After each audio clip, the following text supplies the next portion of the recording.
Greetings, true believers. Don't Cat 79, aka Chris, here with my usual co-host Eric, aka Dark Neon,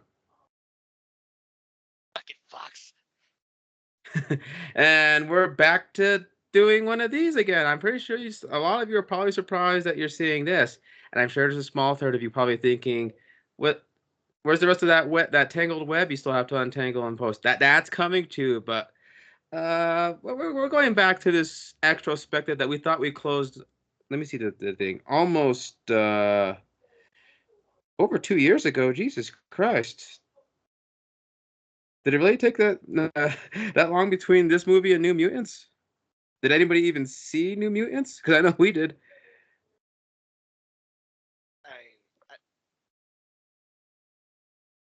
I, Yeah, New Mutants. That was published almost according to this thing. Uh, yeah, almost 3 years ago. Since January. Oof. But yeah, we're over here to conclude the extrospective because the story's not quite done yet. and Thanks to as I literally pointed out the last time we put this up, I told you all that we were definitely get like a third Deadpool movie. yeah, But good old somehow, DP. some way, it there's no way that Disney would like drop at the chance of that. Uh-huh. Oh, so the let's first do a quick recap of the road it took to even get to it, because yes, as of this recording, Deadpool and Wolverine, the third installment in the Deadpool franchise and the latest in the Fox franchise, probably the last one ever, has just released. And again, this is a movie that I think some of us expected would happen, but there were so many variables in the air that we didn't probably even think we would even get this. So just a quick recap to the road to even getting this merc with the mouth on screen. As we all remember, many moons ago. I mean, we have a whole video about this one tearing this movie a new asshole. Yeah, I was. All I say is that that movie is lucky that I didn't even get my proper mic set because I would have really tore into it without having to spike the vocals so much. But Thankfully, needless to say, go on. it's God. Like they even what happened guy actually even put up a recent episode touching on this movie. It's oh my God, what a clusterfuck that was. But it was basically Ryan Reynolds did get signed up to be Wade Wilson, who would then become the Project Deadpool. It, oh my God, I can't even say it with a straight face. It's like, Yeah, the Weapon uh, 11 scene. Yeah, so the thing is, Ryan even told people back then, hey, if you go through with this, you're really going to piss people off. And it was the whole guy in charge who kept butting heads with the South African director Gavin Hood. Who Gavin Hood is a guy who made some serious movies, and he went into this wanting to do a deep character study and all that stuff. Long and short of it is, Fox wanted more mutant spin-off setups, and these guys actually wanted to do something important with characters like Wolverine. And then when it became about introducing mutants, they wanted to at least give true to the characters like Blob and Wade Wilson and all the like. And we all know how that turned out.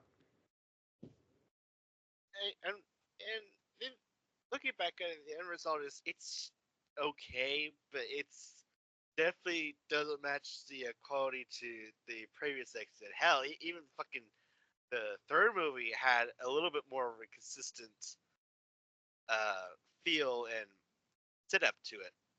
Yeah. Whereas this one it basically feels like you're just smashing action figures. And like I says, Ryan Reynolds thought, even after the character made a joke about how he's a cross between Ryan Reynolds and Sharpay, he figured I got to play this character. Even getting close to it, writer buddy David S. Goyer to try to get a Deadpool movie to Fox, which languished until they were making Origins and said, okay, we'll give the Merc with him up a chance. But there was one guy who thought is in charge of everything, Tim Rothman, who I'm sure has produced some classic films that we like, but at the same time is the guy that's almost like the Avi Arad of this whole thing, where he's saying, okay, first of all, the anti Avi Arad, but he kept trying to say like, okay, I think this guy jokes too much. Okay, we're gonna shut that mouth up.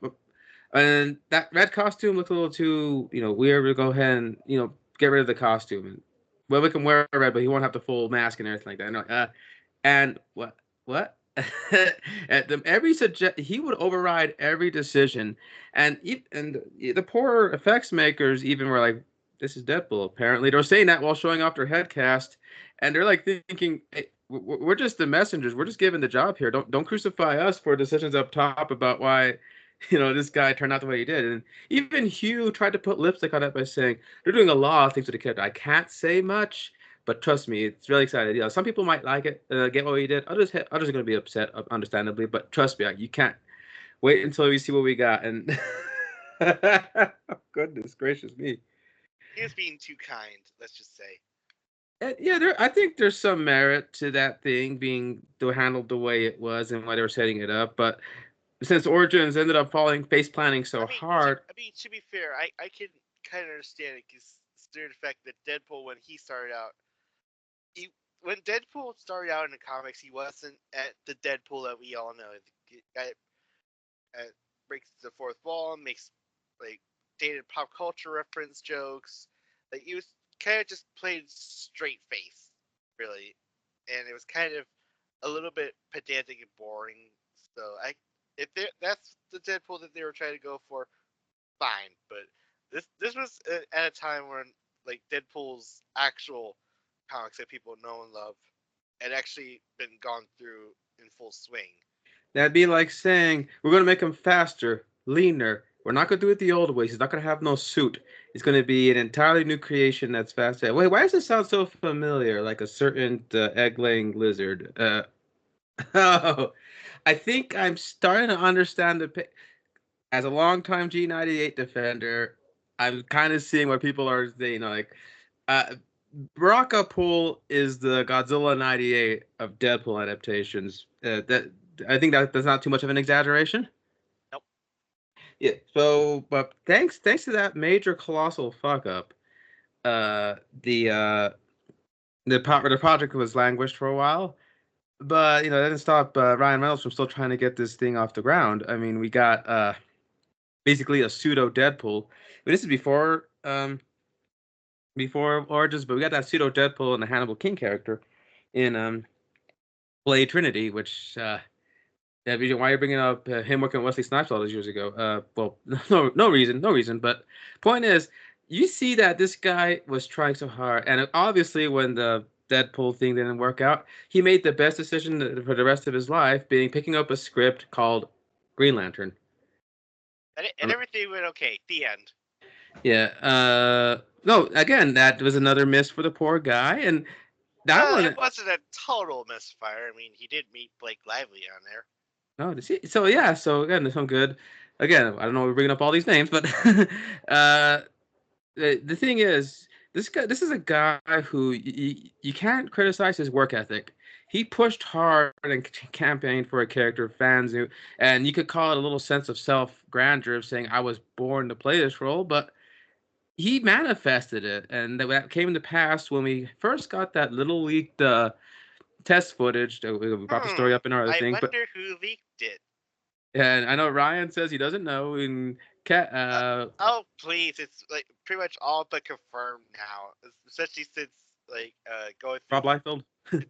Well, just jumping ahead a little bit to the marketing for this new movie that we're talking about, but they're eventually going to talk about. Uh, Hugh literally had Ryan like pegged up to a polygraph machine and asked him, "Did you leak the footage?" And Ryan, of course, said like, "I may have like been dabbled a little bit," and it the thing did not confirm it was not a lie. So it might as well just say it. Ryan literally just leaked it out because he did it for us. And the fans loved it. I mean, I remember thinking, wow, everyone kept saying that's what it should have been. So, flash forward to 2016, we officially get a Deadpool movie, and they give it a small budget. They give it an okay director that could be controlled for the most part, but still, I eventually thought, okay, well, this is another in our many spin-offs of X films. We still have the Dark Phoenix stuff being set up. We still have all this stuff. We'll go ahead and shoot a little money towards this Smirk with the Mouth movie. and it ended up being one of the biggest openers of that year. And I mean, I'm not talking like box office smash, like it broke. Well, it might as well have been considered the fact that it had the big handicap of the R rating. Top that on Valentine's Day of all things. In fact, the advertising even said this would make a great date movie. There was that very famous picture of Ryan Reynolds and Marina Baccarin as Vanessa and Wade on a bench with autumn leaves, and even the word Deadpool written like one of those romance movies, like The Notebook. Like, Yeah. imagine if someone went to Deadpool seeing that poster, like, oh, this will be a sweet movie, and then they get to all the mutant testing stuff where it turns into a horror show. It even says so in the movie. Did I say this was a romance? Nah, it's a horror movie. But yeah, that one ended up proving that hey, it was great. And let's just give all the credit to Ryan Reynolds. I know it was a team effort, but he's the guy that pulled this whole series with a rope tied around his teeth, just lugging this whole 747 of a franchise to the finish line so that it could even be made. So I don't blame him for taking full control the next one over when he said that Tim had to go because he wasn't quite gelling with what Ryan and the studio was envisioning. To be fair, he did get a pretty dope guy who had his hand in, I believe, the John Wick movies. Yes, one of the guys who killed the dog from John Wick, as the credits jokingly say.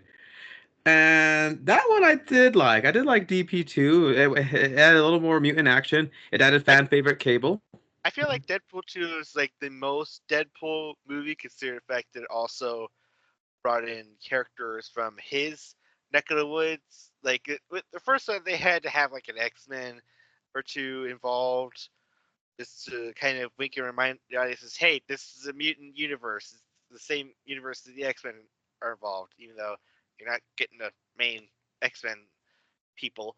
But here we have like the likes of Cable, who's like pretty much, you can't think of Deadpool without thinking of Cable, especially since they had a very successful long line of comics, and of course one notable mercenary mutant, Domino, who usually crosses paths with Deadpool many a times.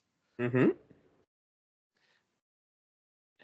And But I definitely feel all this the second one is a little bit more like ready. It's like, okay, let's actually embrace the Deadpool franchise. Let's actually dig into like the Deadpool well, as it were. and it gave a proper Juggernaut. I mean, he's still not in the brown costume, but he's definitely a Like lot more closer than Vinny Jones is on the Juggernaut, bitch. like they even like had Vanessa being portrayed almost kind of like as the death persona, where she spoiler, she gets shot and is killed. Basically, they fridged her. Sorry about that. They even But say yeah, so she in the beginning of the credits. well Like, the super duper cut at least. It's like, what the fuck?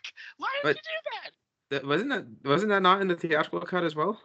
They kind of they kind of like hand wave mentioned it, but they're just like And this one I is just I like, or the theatrical one has like I am confused.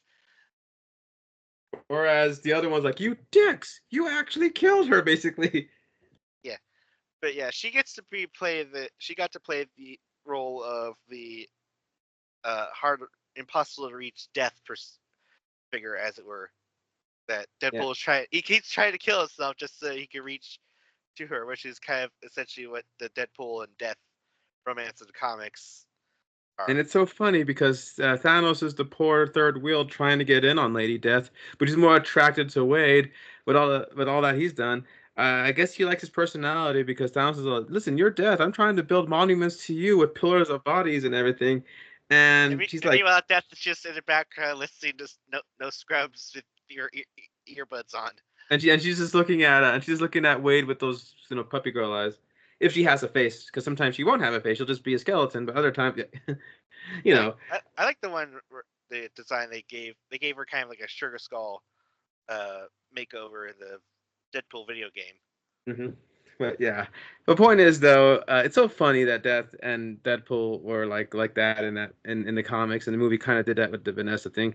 So Cable's not in this universe, and they make jokes about how Wade's not X-Men material, but he'll still be sticking around and everything. So we think, okay, I wonder what they'll do for Deadpool 3. And then December 14th happened. The big news that the big old House of Mouse was going to Let's be gobble acquiring another one. when it was going to be acquiring the 20th Century Fox studios, much like Thanos collecting stones for the Infinity Gauntlet. And in this one, they pretty much plucked the X-Men and Fantastic Four out of the forehead that was the Fox Studios, and well, they didn't. At least they didn't throw the corpse away. They said, "Well, we can still make use of Fox," but that was the crown jewel we were practically aiming for. And, And funny enough, this aside, I feel like when Disney bought Fox, the notable properties like Aliens and Predator have actually kind of flourished a lot better than in the hands of Fox.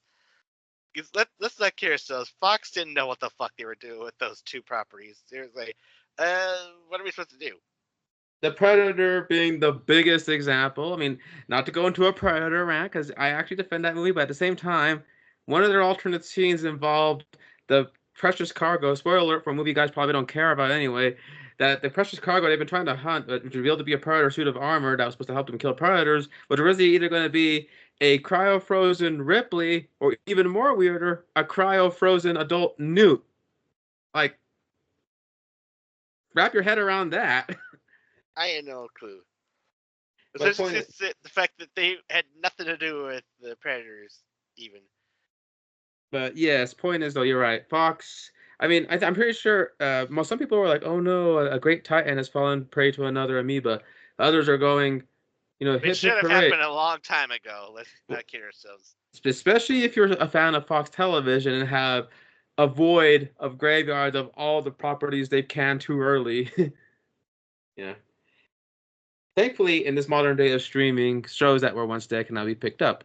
What's dead can never die. But anyway, yeah, so point is that left a lot of question of, because for many months, because they didn't actually get the formal buyout until March, because there was a lot of back and forth, people were wondering, what's this mean for future projects? A lot of projects that were going to take off were suddenly shit canned or put on pause, like a sequel to Alien Covenant, a follow up to Planet of the Apes. I mean, there was a lot of stuff that was put on the pause list, and there was shit that they couldn't stop from rolling. They just had to finish it through, even if it wasn't in a complete state. Like the Dark Phoenix reimagining by Simon Kinberg that ended up just, being a meh, a whimper than anything. Again, we reviewed it and said it had some merits to it, but that was I, not the climactic end of the X-Men franchise we all were hoping for. I swear to God, if they try to do Dark Phoenix again in MCU, I'm just gonna be like, It's why, cursed. why, why? And then you know, uh New Mutants ended up being the poor victim of not only, the buyout, but a little thing called, the pandemic that led to a lot of closure in the park. So poor New Mutants just didn't stand a chance. People were joking that with how delayed it was, by the time it finally comes out, the New Mutants will be the old mutants, because a lot of them were just like mid-age to teens to young, young adults when they did that. And they're now more noticeably full adult that if you tried to do a follow up, you'd be like, damn, a lot of time has passed since the Demon Bear storyline.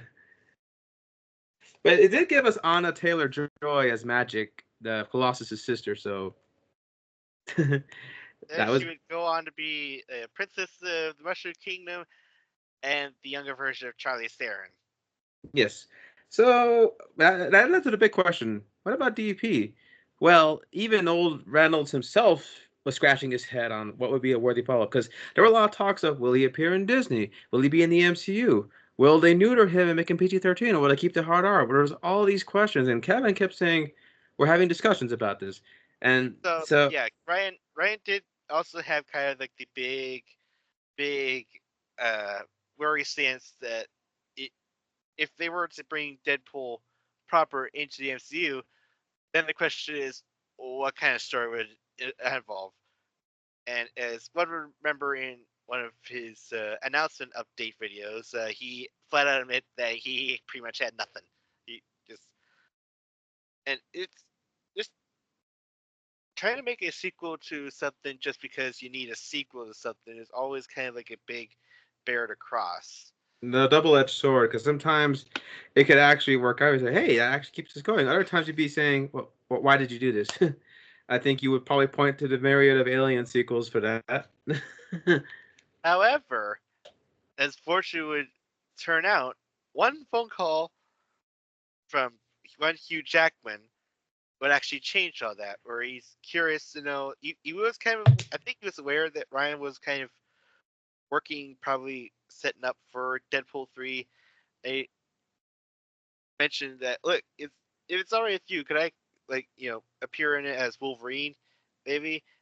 And literally with that idea, the brainstorm of the century just happened.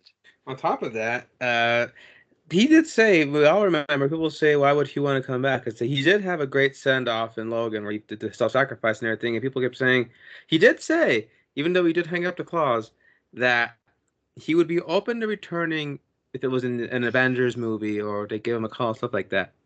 Well, So, there, but well, there that in effect, as he mentioned, when he initially made that announcement, literally 3 days later, he would actually see the first Deadpool movie, and he literally, this is him quoting him, you'd say, "Oops."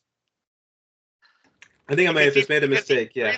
reason why he was willing to hang up the claws in the first place is because he felt he didn't have anything else to do with the character.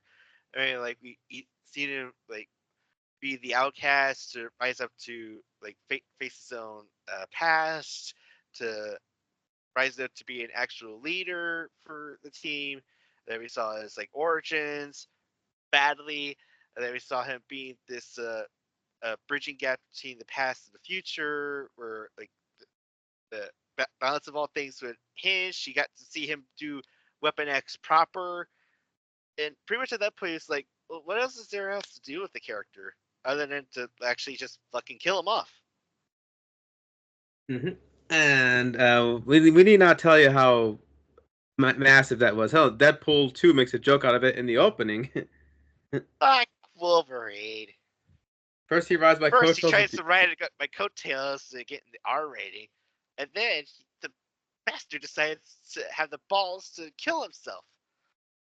Yeah, so that was a great moment. So that was another thing too. So we get that update vid where Ryan admitted he spent months struggling. It's funny while doing this in Deadpool makeup and costume from Deadpool 2 where he's all ashy and he says, "Yeah, there's nothing unless." And then in the background, Hugh Jackman, "Hey you, want to be Wolverine?" Wolverine for Deadpool 3? Yeah, Okay. sure, Ryan. And that logo came where you see the Deadpool and then with the "I'll always love you" and the claws of Wolverine slashing through, and we were like, "Oh Oh my shit!" god, it's happening! Was that It's even fucking happening! like was that just a joke or did it happen? Then they announced formally, yes, Hugh Jackman will appear side by side with Ryan Reynolds in the upcoming Marvel Deadpool movie, which didn't even have a title. Then it was just that logo. But we're like, well, shit. And we were just curious about where they would go with that. And then we started getting more reassuring talks, like Kevin saying this will indeed be a hard R movie. We're treating it like its own movie. We're not trying to worry about it. On a side note, they did make that hilarious edit, PG-13 edit of DP2 called "Once Upon a Deadpool," which was Which is basically like it had some extended scenes, but they also kind of had to cut through a lot of red tape by cutting away to original footage of Deadpool literally reading with a grown-up Fred Savage as if it's reenacting the was Princess funny. Bride. But yeah, so people Which, were but kept saying, which on a side note, the uh, theater run for that movie, that PG-13 Deadpool movie, actually every ticket sold was $1 spent towards the Fuck Cancer Foundation. So hey, go movie and anti-cancer fix. So and Deadpool would be if the one mascot for fucking cancer, given that he deals with cancer himself. He's actually one of the few fictional characters in media where cancer is his feature, man. yeah, and also to there was also kind of another PG-13 ish Deadpool project put out. It was called Free Guy, but it was essentially putting Ryan Reynolds at the most PG-13 at its limits to show like Deadpool levels of insanity in a virtual video game world. Right down to that climax where he would constantly reference things like Marvel and Star Wars. Like, Except for like the Chris you, Evans cameo of like, what the shit? like you would think that he was just field testing for Deadpool 3. On top of that, not only that, but the director of Free Guy, Sean Levy, ended up being the guy who directed Deadpool 3. By the way, since we're calling Deadpool 3 Deadpool and Wolverine, could we retroactively call Deadpool 2 Deadpool and Cable? Well, Cable's not in it enough to really qualify for that, is he? Yeah, no. Okay, anyway, but yeah, so this was really happening, and we were like, oh, damn. And then we were hearing, then the excitement even started to build up even more when we're living in a new age and day where if you do location shooting, people got drones, people got long distance lenses, people are going to snap pictures, and sometimes maybe you want them to snap pictures. And the internet was lit aflame by these high res, far away shots of Hugh Jackman and Ryan Reynolds on set filming a scene for Deadpool and Wolverine, and we're not gonna get into details for that, but basically the costuming choices were making people get like, oh my god, they're actually doing it, and Yeah, stuff first of like all, that. Deadpool actually getting a proper Scarlet Red costume instead of like The that muted. maroonish muted red. Say, fine, we'll give you your colorful costume, but it's not gonna be as colorful. Are you kidding? Like That thing whatever. is red. But to be fair, it's kind of like make the color of an actual blood, so it actually because blood isn't like bright red, so it would actually hide with the same blood color. So we were excited, and then the trailer started coming out, and you gotta admit, once again, like every Deadpool movie in the past, this has had some of the most brilliant marketing out there. I mean, you got Hugh Jackman and Ryan Reynolds, and before the movie starts, screenings, having a moment where he's telling them to shut the phones off before he shoves it up their ass and everything. My theater never had that, but there is camera footage of that thing being a thing for a I few I months. I did actually see that. It was screenings for Furiosa. That's cool. But yeah, but here's the great thing: the trailers were showing us stuff, but they weren't really showing us stuff. Oh, and on top of No, that, no, there's all. that wouldn't be until the week before. Oh shit, yeah.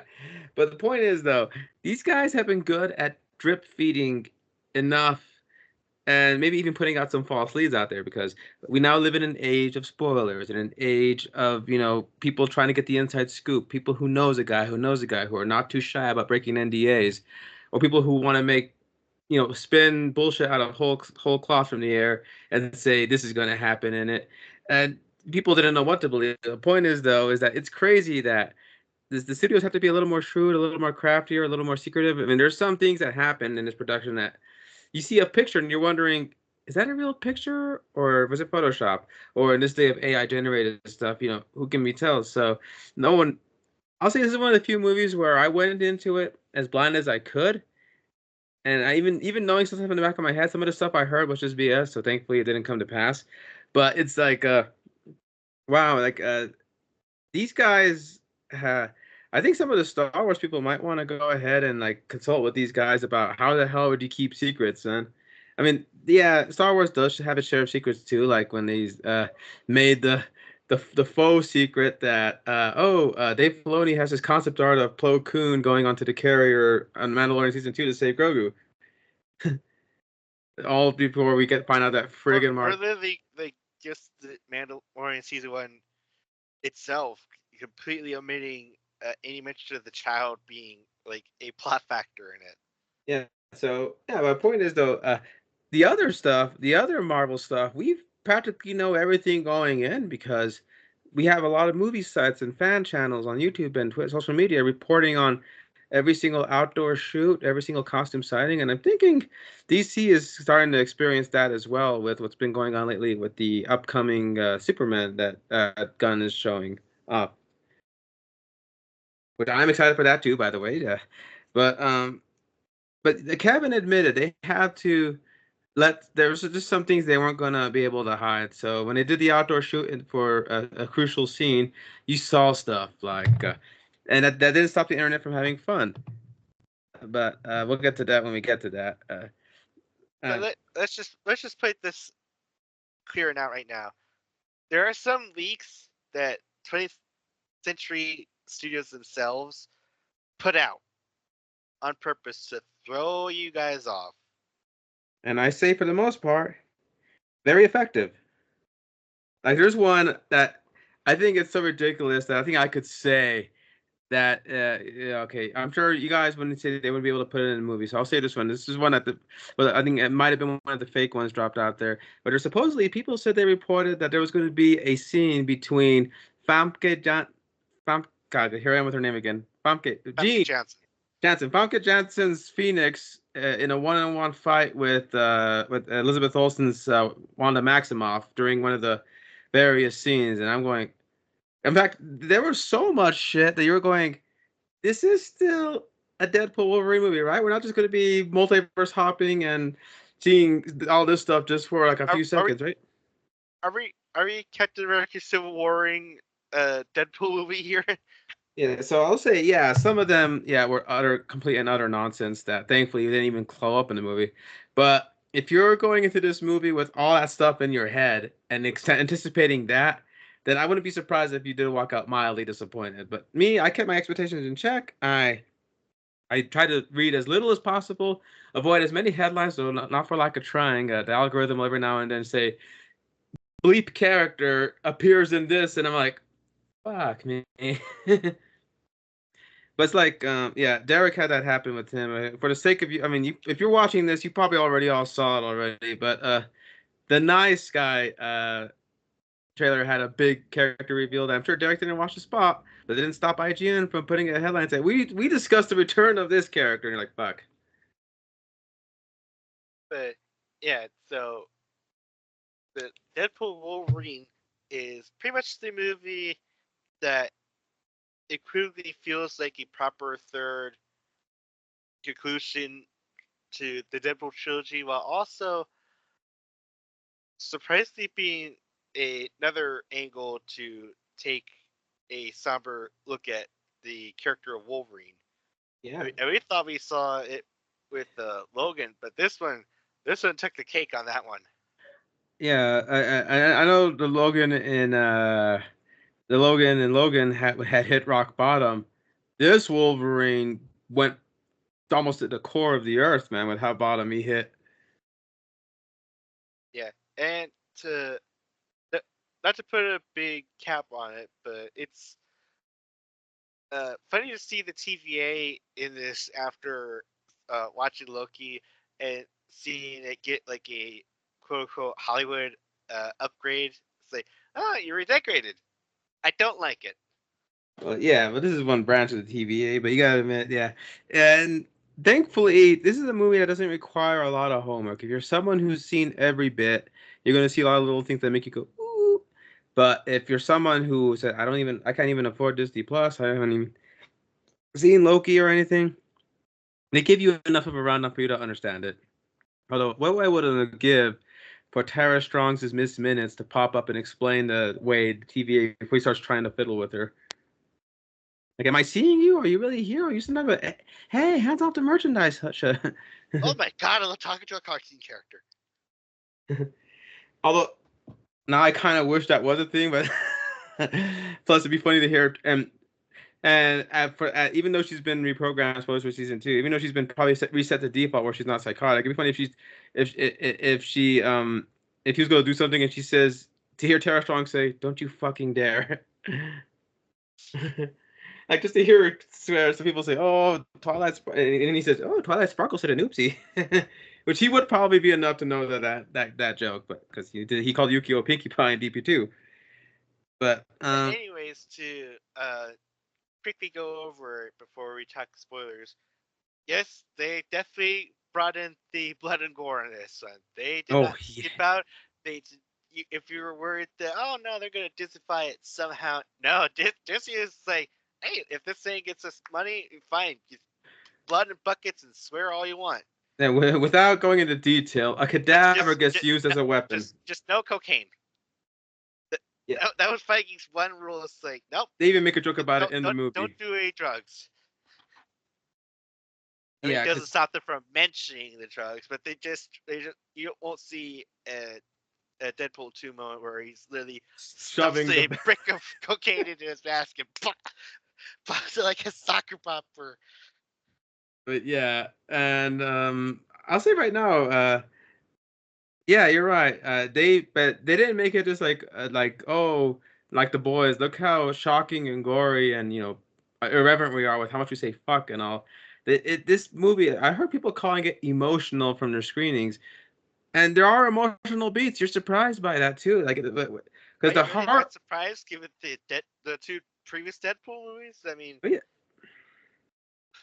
yeah, on its surface, it looks like a bunch of, look at us, we're too cool for school. We cuss, we break things. Like, no, yeah, there was more thought put into those. They actually did have a lot of heart. So again, to hear that, but I will say this, there is some emotional beats in this one that will ring true for you if you've been invested this whole time. Like, and how some of you probably are even feeling that same way. Like Wade is at a point in his life, we'll get into character study, where he feels that what is he doing? What he's doing matters. I'm sure that's nothing a lot of us mid 30s people wouldn't grapple with every now and then.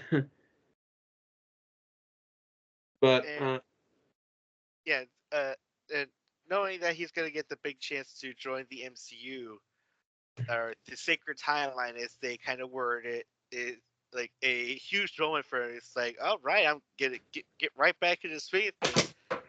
There is a caveat to that, but we'll discuss that in the spoilers. But needless to say, it's something that forces him to have to like go and get a Wolverine. And as you know, the whole multiverse thing, there are variants, and apparently he gets the bad luck of the draw with the Wolverine he picks. they call it the worst one. And there's like I said, some people say the story is a little bit of an incoherent mess. I'm not sure. It's not like I enjoyed this movie, but I understand the shade thrown against it. It's not like The Rise of Skywalker, where we're jumping to so many points before we could even catch our breath to understand where the story's going. I still swear that should have been a 3 hour movie. Yeah, the point is, yeah. By the way, this movie is also 2 hours too, and it has a lean runtime. It really, in fact, I think it's even okay. To be fair, we did watch the super duper longer cut, but I think this one flows even faster than Deadpool 2's theatrical. Yeah, It doesn't. I mean, and mileage may vary. Some will say it does drag, but I personally feel it don't drag in any spots. But so it's got the humor. I mean, there's a lot of meta jokes, a lot of inside baseball jokes, like like making fun of studios and stuff, and mentioning studio people names, stuff like that. There's a lot of those kind of jokes. There's some, you know, a lot of pegging jokes, like an unbelievable amount of ass and dick jokes, but not in a way that's like, oh, we're a one trick pony. Like some of the punchlines, where they set them up when they land, they land. but yeah, to wrap it up, essentially before we get into our spoilers, and believe me, guys, this is a movie that I feel like being the only MCU proper movie, like we should really like treat this with grace and dignity as if we were watching Infinity War Endgame. The there's desires silence or the no spoilers markers all over this. So just gonna leave you off with saying that this is definitely worth the wait since the announcement of the whole project, and it's definitely it's a nice welcome back to the whole Marvel fold, especially since the studio wants to take a big breather. Even though I feel like they could at least just go back to having just like 2 movie projects and maybe a TV show like per year, but whatever. I guess that seems to be too much for them. Well, oversaturation has been blamed for some of the current hiccups it seems to be having right now, but and even they even address that in the movie. Minor spoiler, they do make a joke at the expense of what's been going on in the universe proper, because people are joking like, "Hey, Some could argue that the TVA recruiting Wade is basically the suits at Disney recruiting Deadpool for their MCU, and everything they loved and cared about is like all the past projects and everything like that. So you could argue that in a fun way, they allowed Disney allowed themselves their exec selves to be portrayed by the Paradox villain that's in this movie.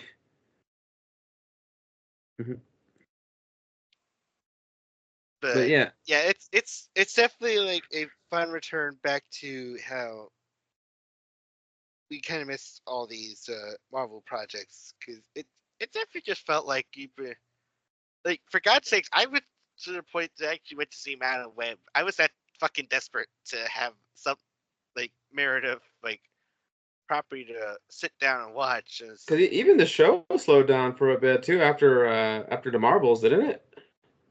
Yeah, because they, they only had the What If, which I kind of slept on a little bit because it was kind of a little bit of holiday hindered a little bit. And then Loki There's season 2. there was Echo. I Oh, still we haven't missed sat that down. one. I Yeah. still haven't sat down to watch that. And then there's like this whole like X-Men '97, which was kind of its own thing. It's not an MCU project. Although a lot of people seem to wish it was, considering the fact of how like big and like Very successful. Very successful. yeah. A lot of characters people wish to got their due in major ways in that movie in that show from what I've heard. So then again, and we got kind of preoccupied with other stuff like the Star Wars projects and all that stuff. So yeah, I felt like it's been a while for an MCU product. So when Deadpool 3 was saying we're going to be the only game in town, we're like, oh, I think in a way that does add to the specialness of it. If that makes sense. Yeah. All right then. So okay. By the time this video goes up, you guys have probably already seen it a couple of times over. But if you're one of these people who says, I like watching people talk about movies more than the movies themselves. But this is our chance to say we recommend it highly. If you like it, you're gonna have a lot of fun with it. If you don't like it, well, it's a silly little inconsequential film. Because right now, I'll say it right now, there's a funny split reaction happening right now. If you're somebody who said, it didn't work for me, you get 1,000 people yelling at you saying, why don't you just let us have fun? And on the opposite spectrum, if you're someone who likes it, you got others saying, oh, you're another one of these slop hoggers that just love to eat this swill. And I'm like, God, when did this happen? That's the real Civil War. For a Not Deadpool movie? Are you shitting me?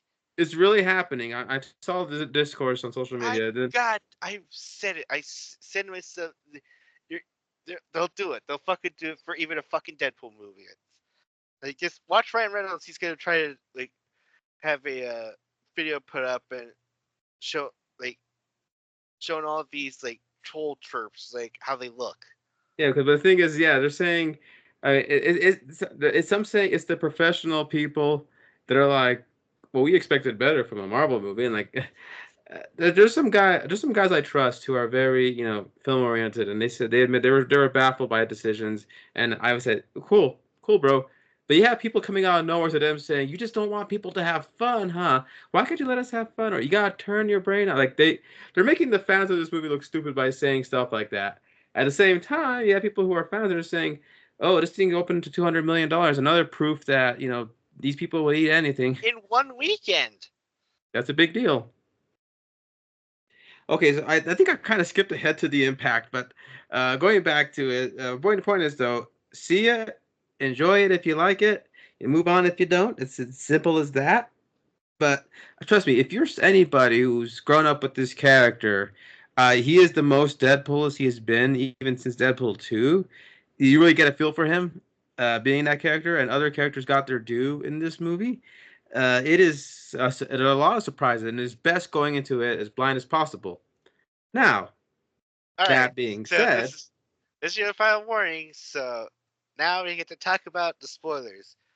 So the movie literally opens up with Deadpool desecrating the remains of Logan, like straight up desecrating because he even said so. the X stick that Laura put up in the end of Logan. He even said, I bet you guys are wondering, how are we going to be able to continue this movie without disrespecting Logan?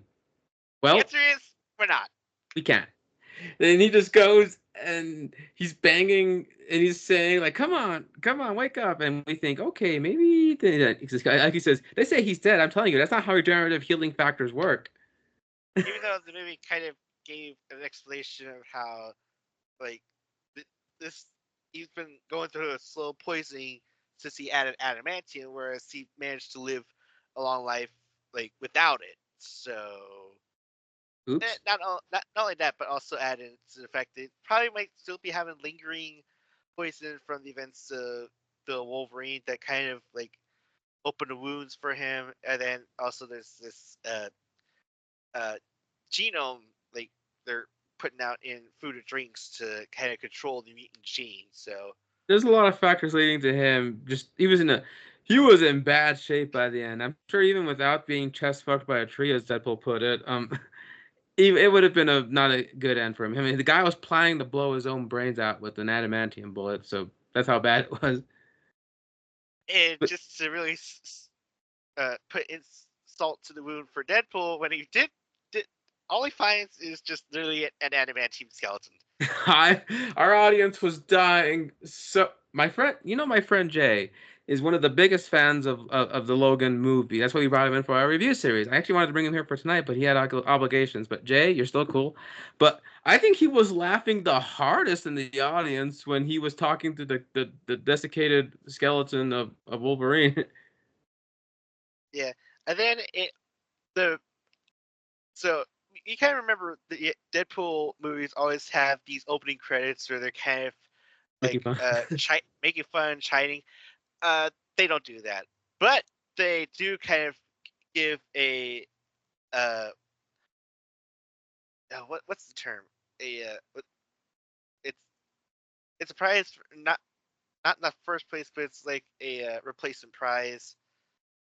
Constellation prize. Constellation Yeah, prize. they gave you the consolation prize of Deadpool like fighting off against the army of TVA grunts with the adamantium bones of Logan dancing to the tune of Instinct's "Bye Bye Bye." And someone showed me a TikTok and it made that seem even funnier or not. I'm thinking about it again. The fact that in the scene in Acts 2 when they're driving away from the mansion and Pyro says he hates awkward silences, he plays the radio and Scott's song is blaring out "Bye Bye" and Logan's like, "Ugh," and some people are responding, "Oh, Logan, you have no idea." And Well, they actually, to be fair, the reason why he's using this song is basically saying bye to Fox. hmm Because and now he's in the MC. on top of that, this doesn't open up with the iconic 20th Century Fox, not even 20th Century Studios fanfare. No, it goes right into the MCU logo with even Deadpool singing along to it. And Deadpool was in the montage of characters you see inside the Marvel letters. They tend to do that. They do that for the Spider-Man movies, say having Tom Holland Spider-Man front and center. They did it with Deadpool in here, but yeah, Our audience was just he dying. he uses everything. He goes for the fingers as little like shuriken darts. He like uses rib cages as like The little leg. like curved daggers. He, I he crushes one guy's bone or with a femur bone, and and and it all leads up to him like literally wrapping up the bones that causes the claws to retract, literally tied up on his arms as the movie logo is behind him. I still find it funny. I mean, again, I have a Deadpool figure. I kind of want to get a custom skeleton, just a skeleton, paint that silver, and get one of those Wolverine figures with the claws and put the claws at the end of his hands because that image does go hard. Yeah. See, well, there it is. Deadpool fighting with the Wolverine. He even mentions it. Well, this is not the Not team the up team up. I imagine, but it'll do.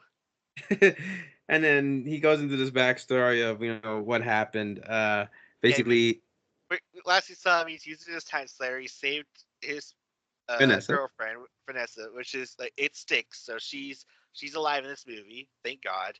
So was everyone else he saved in that montage. Apparently, he saved Shatterstar. Like Huh, I it's guess. like I don't know. Yeah, Like actually, also, as far as I recall, he made a note that Shatterstar was kind of an asshole when he died. Oh, But I guess he thinking liked back, him in the. thinking back, I'm pretty sure he probably saved all the X-Force because he saved Peter. He probably thought what the hell? I'll save it. All those guys really didn't deserve to die anyway, especially Vanisher. That poor handsome son of a bitch didn't deserve to go out like that. Well, I'm sure if he could see him, he'd probably save him. And I love that bit. I think Vanisher's gonna make it. He falls down as a flaming corpse. Nope, yep, he's definitely dead.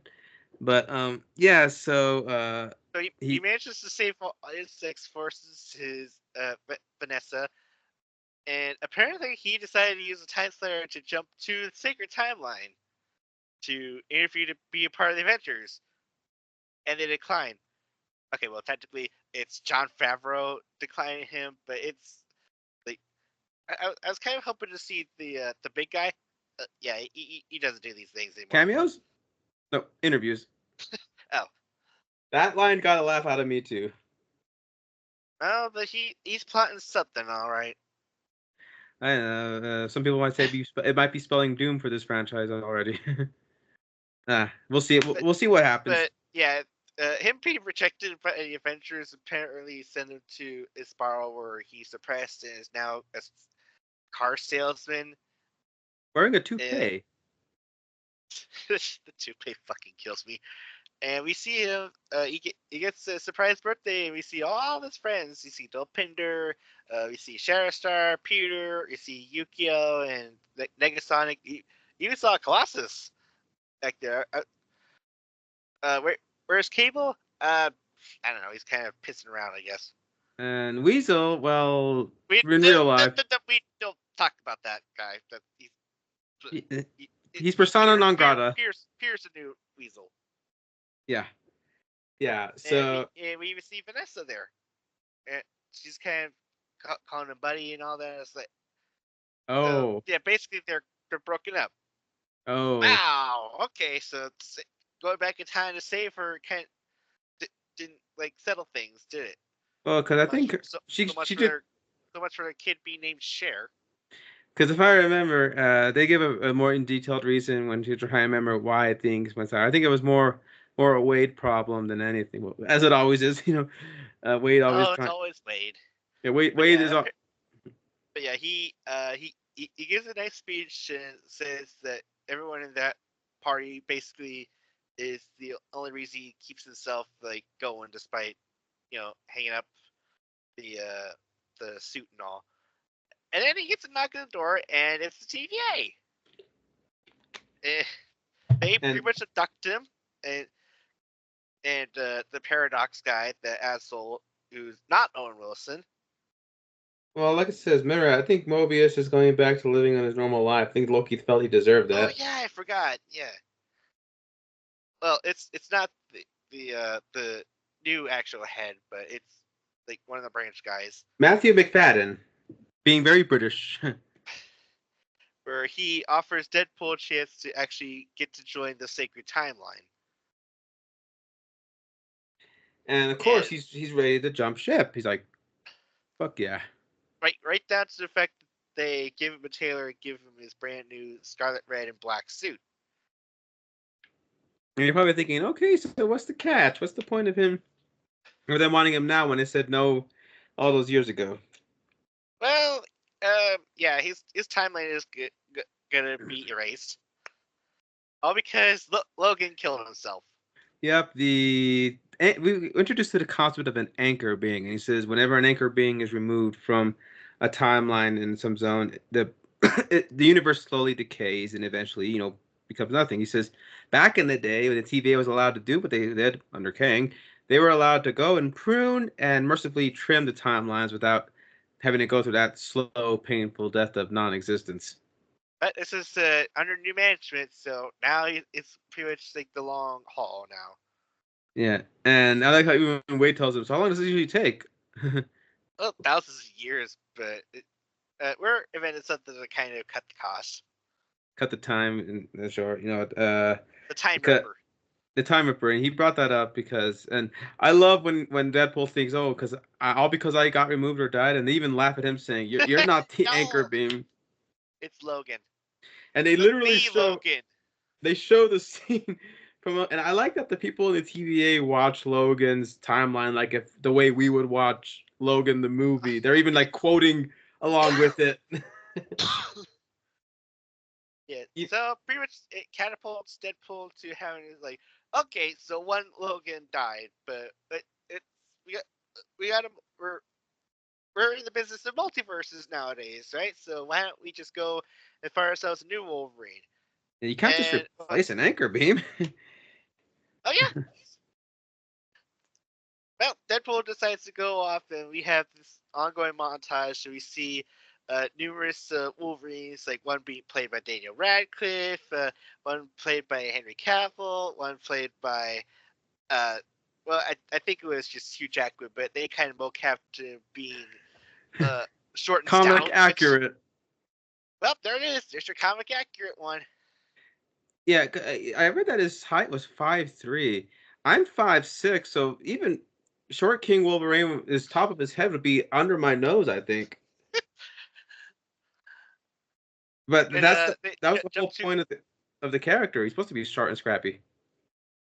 yeah, and he even jumps into the animated X-Men to like, whoa, okay, this is weird. Can't handle 2D here. Yeah, at least he's looking at old Wolverine looking at the meme picture. Which, by the way, Hugh did a very gracious joke with that today from his account, showing him in the costume, looking at the picture. Which people have already made a template for, so they're actually putting real pictures. I saw someone put the meme with Ryan Reynolds' meme reacting to the meme, so there's memeception of a meme within the meme within the. It's pretty funny, actually. We even got one where Deadpool just came into. Uh, they actually rendered a pretty accurate first appearance Wolverine costume, although they kind of played a fast and loose with the mask design. But to be fair, it was like a pencil sketching back then. But it essentially led to the punchline of Deadpool getting the Loki treatment from Hulk. Yeah, with actually the John Byrne, brown and yellow costume, that thing was amazing. I was like, I think I went, yeah, when I saw it. I mean, I don't even have that deep attachment to that brown and yellow, but it stirred something in me as a Wolverine fan. Well, you did play a little bit of the X vs Wolverine game, which has that suit in there. And also LJN's Wolverine game, where the claws hurt him for some reason. Like, that was a choice. But anyways, the montage eventually leads him to find the Wolverine that we're actually going to follow, or as the TVA would note, he's the worst one, considering the fact that he literally just fell down after one drink of whiskey after God knows how many drinks he's probably had. Yeah, I'd buy it. So then, of course, it leads to them getting pruned to the void, as we saw in Loki, and it leads to this long. I swear to God, it was like 30 fucking minutes of them fighting each other. It's And given the I, fact that they both heal and can't really die from normal damage, they stick themselves up pretty hard in this one. it's I think I remember like in one interview they wanted to like homage the They Live fight between uh Roddy Piper and Keith David, which they like go on and on for the fact that uh, Roddy Piper is trying to get him to wear the glasses. Yeah, But if I man, had a that that nickel, that that 30 minutes, like there's a reason why the advertisers always show them at that 20th century logo, Void Wasteland, where yeah, they're just fighting each other. and if I had a nickel for any time that They Live was referenced in a movie fight this year, I'd have one because it happened before already with Godzilla versus Kong, where they even suplex each other. Which I bet you're also going, wait, we never did a formal discussion of Godzilla versus Kong, X Kong New Empire. Oh, we'll get to that. But yes, there was a hell. I was surprised to see the Predator and Alien making an appearance. You can imagine how that made me feel. Yeah, and apparently Mickey Mouse got appeared. That was fucking weird. But anyways, it eventually leads them to pretty much just get themselves exhausted to the point where they're picked up by a miscreant like Wasteland Void crew, that is made up of original X-Men movie villains. Like there's Pyro, I believe uh, the Lady Deathstrike is there. Yes, It's kind of Azazel. it, it's kind of a blinky you miss it A deal. lot of Last Stand people are there, the Juggernaut is there. I don't know if it's Vinnie Jones, but same costume and look. There is even Callista, the lady with the piercing who could detect mutants and fight really fast with Which she was the reason why they found them, and of course they bring them to the big Ant-Man fortress, or make the Paul Rudd finally aged joke. which I believe is in itself a callback to Old Man Logan, where there's a landmark on the way to Vegas called Pim Falls. You think it's a waterfall, but no, it's literally where the giant desiccated skeleton corpse of Giant Man is.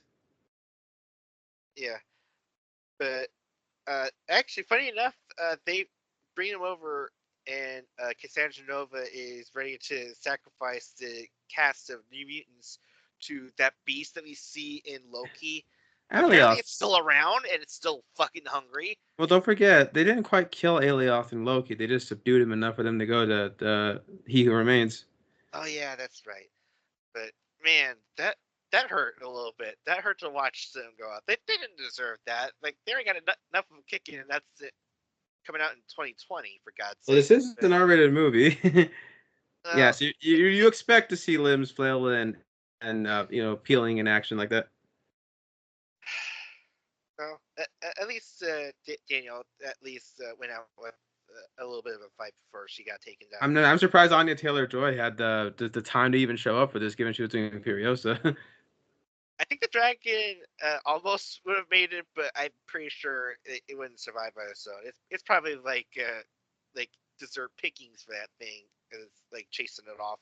And then of course, that eventually does lead to a hilarious point where to survive they have to sing a musical number, which we all know Hugh has the lungs for it. And actually, I think Deadpool is saying the line saying, "If you don't let us go right now, I swear I'm going to make him sing the whole line." I've got what exact musical he said, but it's It pretty was funny. well, dude. It's in the soundtrack. It's the from The Greatest Showman. Uh, Oh yeah, yeah, that is it, in the soundtrack. but yeah, it's and then it's like I nearly boiled over laughing at that. That was amazing though, especially where he starts to dance. It's like what I didn't even know I could do all this. One thing he But just Deadpool did show some pretty fly moves during the bye bye sequence, which actually got a professional dancer guy who was wearing. He has a thing on social media where they're saying he's credited as the guy who played Deadpool for the extreme, boy band dance moves that are like more than just typical breakdance, like the head spins, everything like that. And he was doing the choreography for the bye bye dance on social media, so that's cool. So of course that yeah, does lead to them. they it leads to them escaping with apparently the survivors, as Cassandra put it. One of them being Cable. So, but it was Cable that was played by Dolph Lundgren of all people. And bigger because, but as we all know, the joke was is that Wolverine is short and Hugh Jackman's too tall to play him, and Cable is tall and Josh Brolin is too short to play him. Well, now you got a tall one. You got your comic accurate joke in here. Congratulations. Hey, and I love that Deadpool almost had like a fake out like, "Hey, Cable." Wait a second, you're not Cable. You're actually more accurate to the comics. But strangely enough, they don't cut to his feet. Maybe because Rob Liefeld don't know how to draw him. Man, but also the, I forgot there was also this whole scene where no, they did escape. I forgot about this scene, but it's so funny because they're uh trying to get to try to find these survivors, and they run into this weird, nice variant of Deadpool. And he's got Nice like pool. this shiny suit, but he's accompanied with Dogpool, played by Peggy. Oh my But God, that as dog. they but the Dogpool's name also is Mary Poppins. And this thing is like romp ugly. It is the most scruggliest And, little and, thing you've ever seen, but it. and dude, I know you're one of the first to always like show admiration and love towards all things ugly. Go find something else. This one is mine. Hell, even Wade right away was like, "Oh my God, we're keeping her." Even Wolverine's like, "Fuck no." She's coming with us. Fuck. He's more empathetic. Fuck no.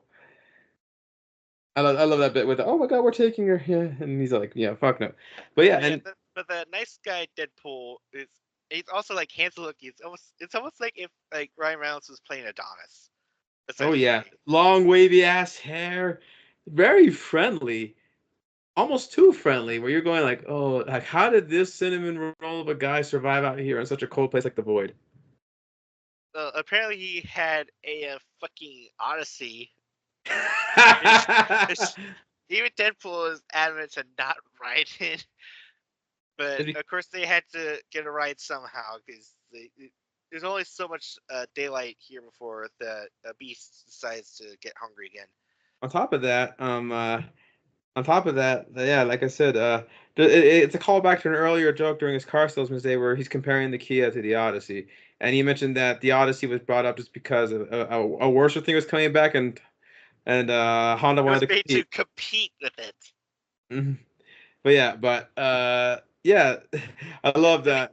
it leads to a humorous car ride over, but Deadpool, uh, like the only reason he managed to have Wolverine go along with this is that Deadpool kind of mentions that the TVA could also kind of fix whatever problems that he caused for his world, but he kind of lied about that, and he kind of slipped a little bit that it was If it's a wishful it, it's an educated wish, an it's an educated wish. I love the part when if. What do you mean if? And I wanted to jokingly say, an if is an imaginary friend because that was also a movie from Ryan Reynolds this year.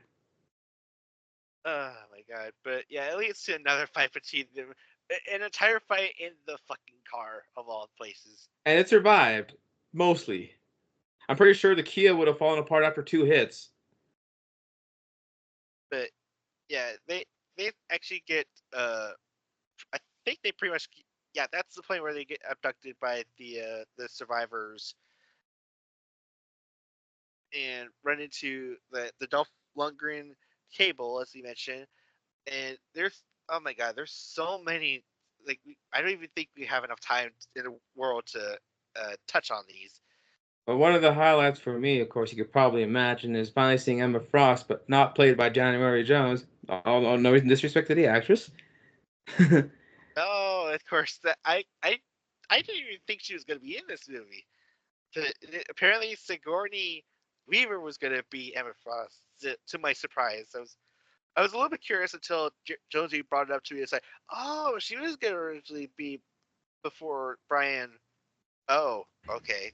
Yeah, the Wow. Superman Returns debacle strikes again because they had a whole thing with the Hellfire Club, and Jean and everything, and Emma Frost was going to be the one that was pretty much, filling in the Magneto role in regards to Jean's storyline. So that would have made sense with that.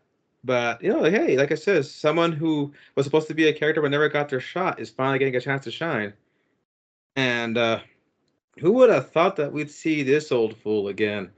Uh, there's a there's another guy from one of Ryan Reynolds' past buddy things. I guess it was Chris Christopherson as Whistler.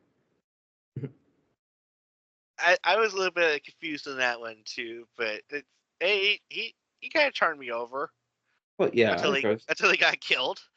Like Whistler will always do. I mean, it's a sad thing for Whistler. I remember thinking, oh God, I was so sad when I thought he died at the end of Blade. Then he appears again in the later Blade 2, and then in Blade 3 he gets unceremoniously killed even worse. Where I'm going like, well, why are you playing with me? I actually like Whistler, but I guess the tradition had to run in this one. Oh well. And oh hey, Gwenpool made a nice little high bye for a little bit. So preppy. Yeah, that was kind of weird, but hey, nice to bring Bryce Dallas Howard to do Gwen role again. Yeah, and oh gosh, of course they find a sling ring after making an assault once again on Cassandra's fortress. a lot of casualties along the way for blink and you miss it. Hey, look, it's that guy. Oh, now he's goo. But yeah, let's just say that Cassandra Nova is definitely a villain that's definitely worth attention, and gotta give props to the actress. On top of that, her backstory. Emma Corrin. Oh Am I gosh, mispronouncing? she's so cute. Okay, not bullshitting here. I keep thinking, is that same joke where that guy says, "Never before have I been so frightened, yet equally So aroused." aroused. Yeah, because this is it take Chronica from Mortal Kombat with the temperament of Harley Quinn from Gods and Monsters, with the playful giddiness of the Red Queen from Resident Evil, and you got this version of Cassandra Nova. Yeah, that about sums it up. But man, she was ready to toy with these guys until they actually used Juggernaut's helmet to kind of disrupt her brainwaves. Because remember, Juggernaut's helmet was made to kind of uh, knock off away from Charles Xavier, messing with his mind. So it was the closest second they could find because there was no Magneto anywhere with that helmet. You want to bet that the one that died was Michael Fassbender? Damn it! But then again, she did also have a Charles chair that never explained. I'm gonna guess that Charles chair also belonged to a McAvoy. For all we know, the ones in the void were probably the Dark Phoenix variants.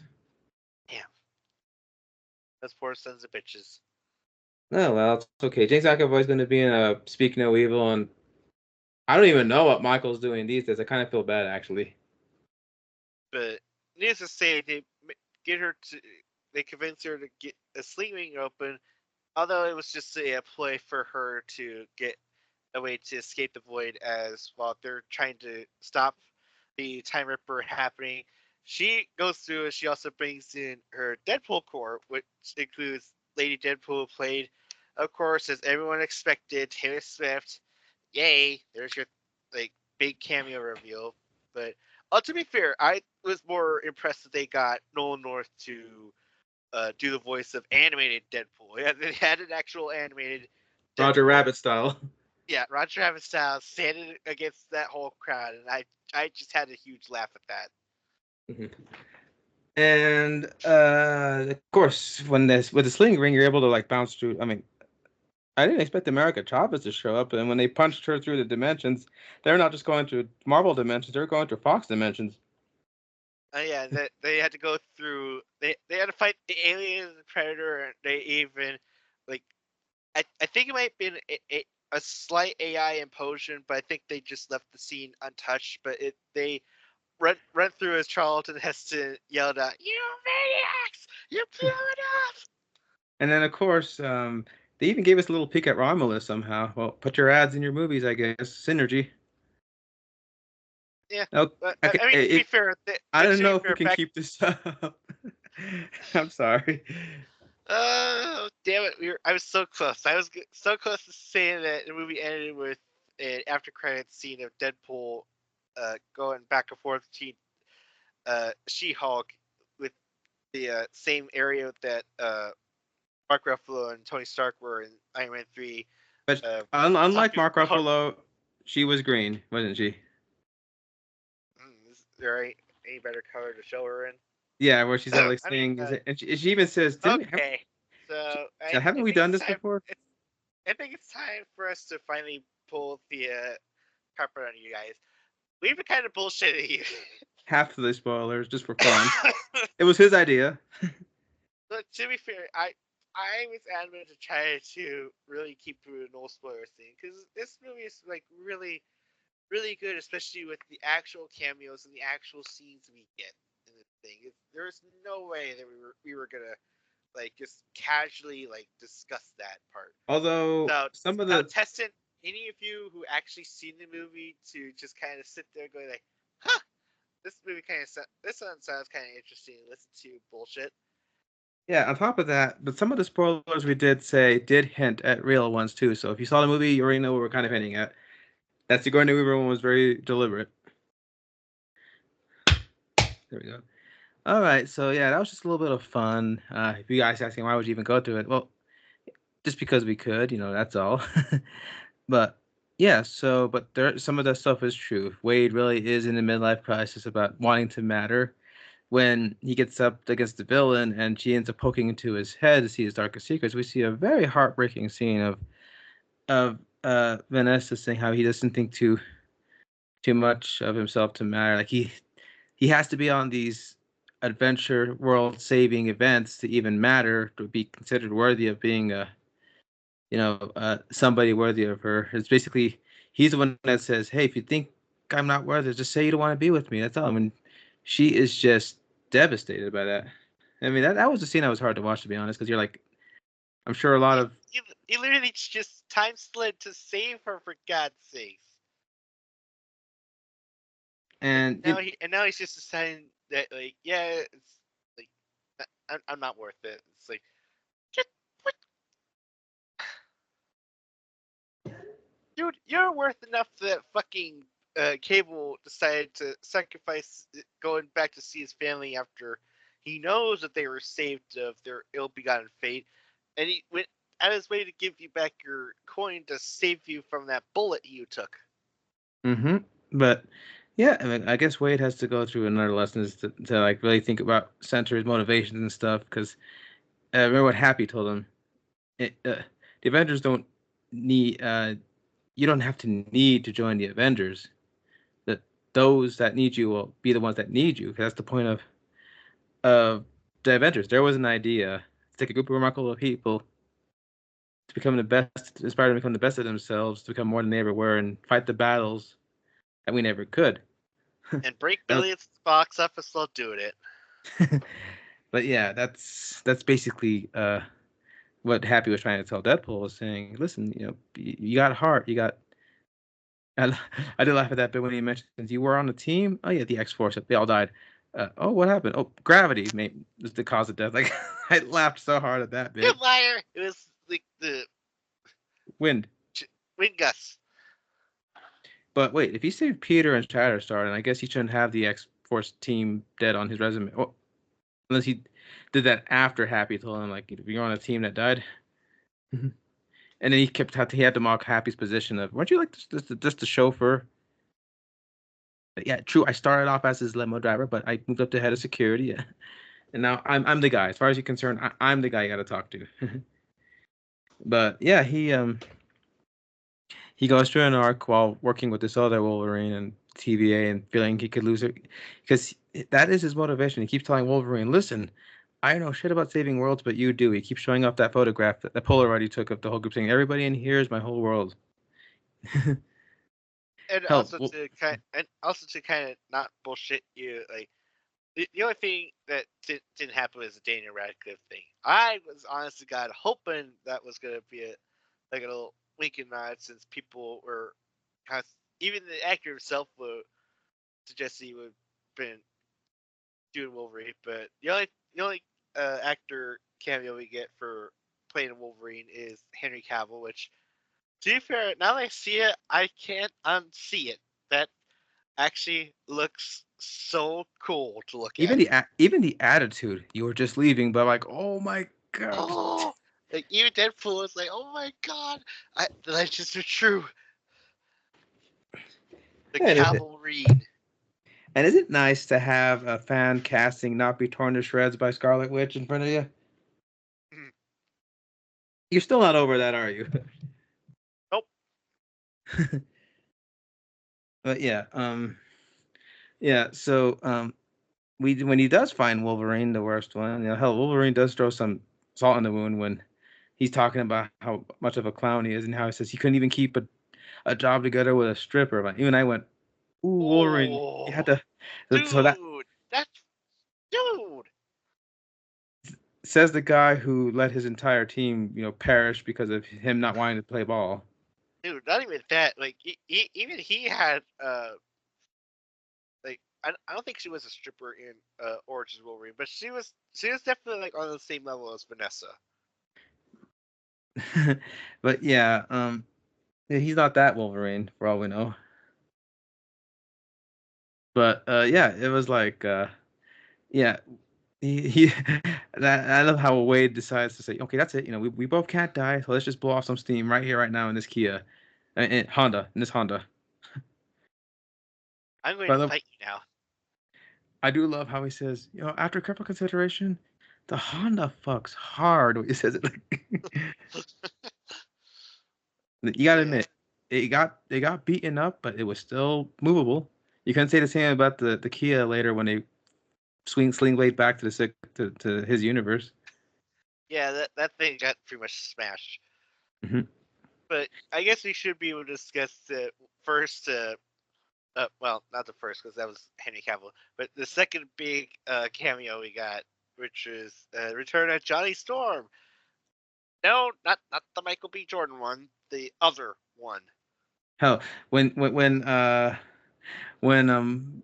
Wade first sees him in his hood, he goes, "Oh my God, it's him!" And he's like, and he's got red, white, and blue on his cuffs and everything, and the crowd did go whoop when they saw Chris Evans' bearded face pop up, and then you're gonna hear some delicate language, and he's telling him, "Okay, he's gonna say it," and he's like, "Avengers," and then he goes, "Flame on," and we go, Oh, that Chris Evans. Okay. "Oh my goodness, yeah, But yeah, that."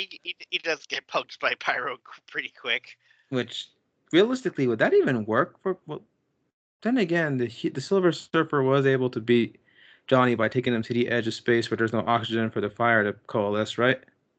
Yeah. So I guess Pyro being able to manipulate the fire can just sap the fire out of him. And it's nice that it's the same actor who played Pyro from X2 doing the role all over again, because he was a great part, and I kind of felt sad that he was shafted after Last Stand, not appear in anything else afterwards. Let me fair, he kind of got his big comeuppance from Bobby, Iceman. yeah. Oh, but yeah. So they do go back to the Oh yeah, there was that moment where let's not forget we're in the spoiler territory, dude. So we can discuss. Yes, there is a saber tooth in this movie. oh, that was the one that I saw in the previews, and that leads to a very quick one and done moment because I love that bit where I I actually actually went back. I actually went back to watch the trailer after the movie, and I go, "Wow, I'm glad I didn't watch the trailer because that's pretty much all you see that is is saber the tooth in scene this that movie. It's like whenever he charges it just gives one launch, and like, yep, saber tooth. That's Tyler Maine's head. that's realistically how a Wolverine and adamantium, unless I know people say it, but in the comics, Victor can take a lot of hits. But when Wolverine doesn't give a fuck, he wants to get you gone. Like he even told Victor in Origins, "Yeah, how you plan to kill me this time, man? I'll cut off your head. Well, See if that."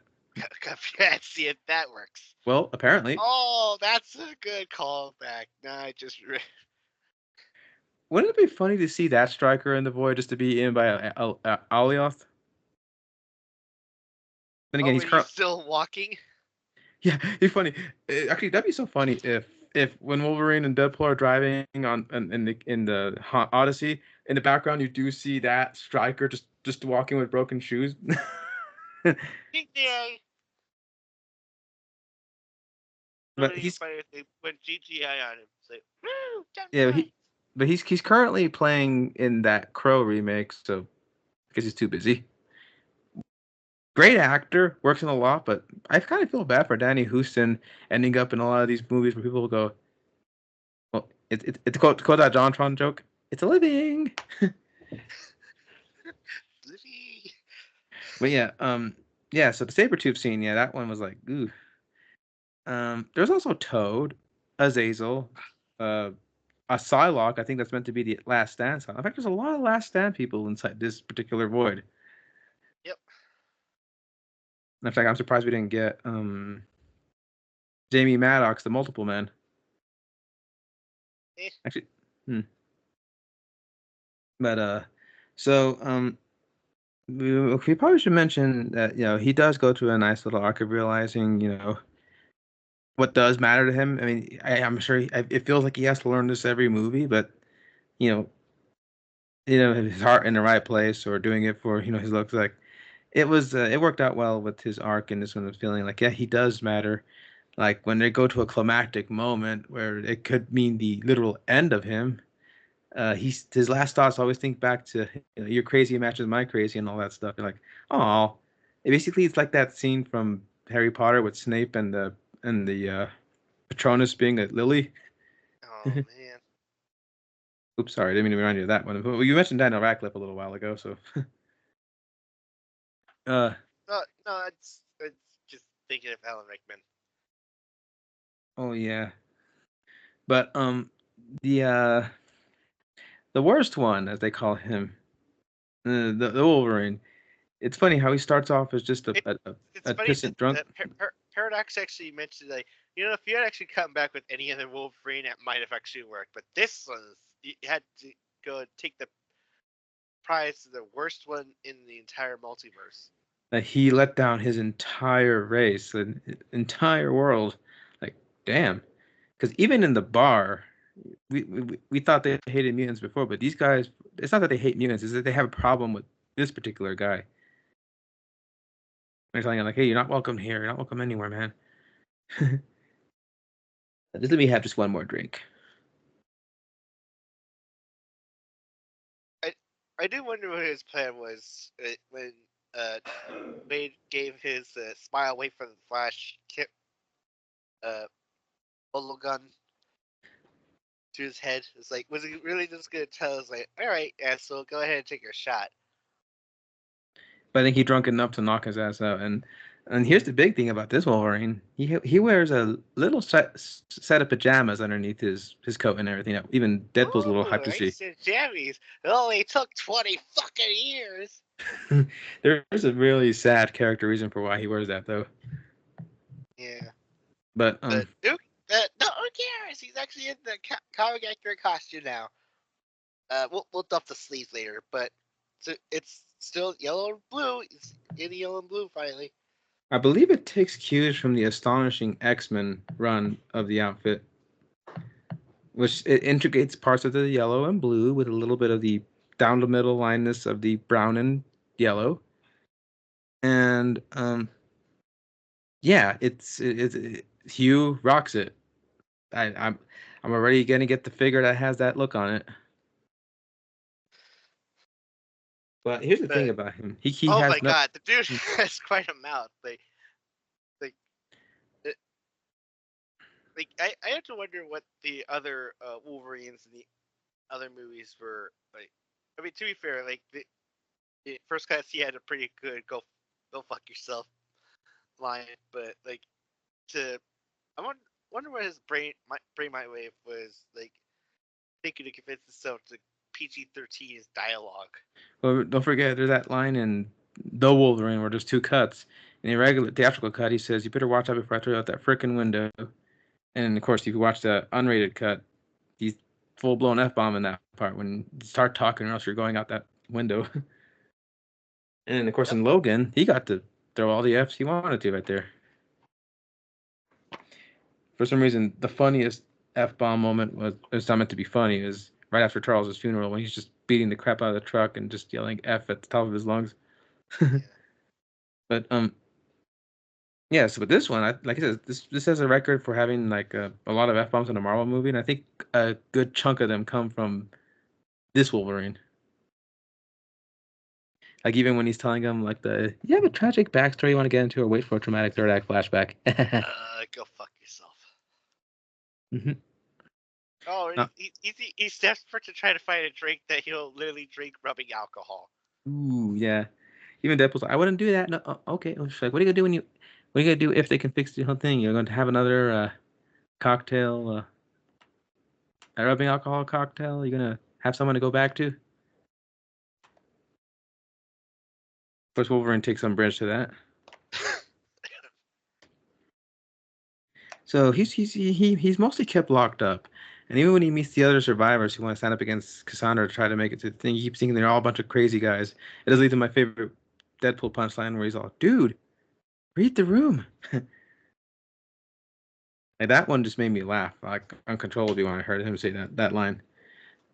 But we find out later to probing through Cassandra Nova, because she can literally probe into your brain that he to the point that it'll like visually show her hand going through your own skull. is that she was. I kind of cringed a little bit at that. It's like not the effect. The effect is like grotesque to the point where I was like, yikes. But yeah, she finds out that that the reason he wears the costumes because Scott always wanted him to wear it, and he was not part of the team. He's like, yeah. Then one day the humans came, and he could hear them calling for him, and then they were all killed, and he just kind of went out after everyone, good guys, bad guys. Just it was Not just bad. the men, the women, and the children too. Goodness. But yeah, it was that he disgraced the mutant race, and there's a lone survivor's guilt, all that stuff. Now I feel some people feel that his backstory probably should have been even wasn't tragic enough, but I think we got what we needed without dragging the movie down into an even worse spiral than Logan. Yeah, and not to mention the fact that he went out. It wasn't just the fact that his teammates got killed. It's that he lashed out at Right. anyone and everything that had anything to do with them dying. That really sold in the fact that his actions pretty much, or the type of actions that I don't think even the X-Men would condone, like if they were still alive. So he basically, whatever he did, basically, also disgraced the memory of his friends. So he really screwed the pooch on that one. Mm-hmm. So he doesn't wear the yellow and blue because he likes it, but it's because it's what they would have wanted. Yeah.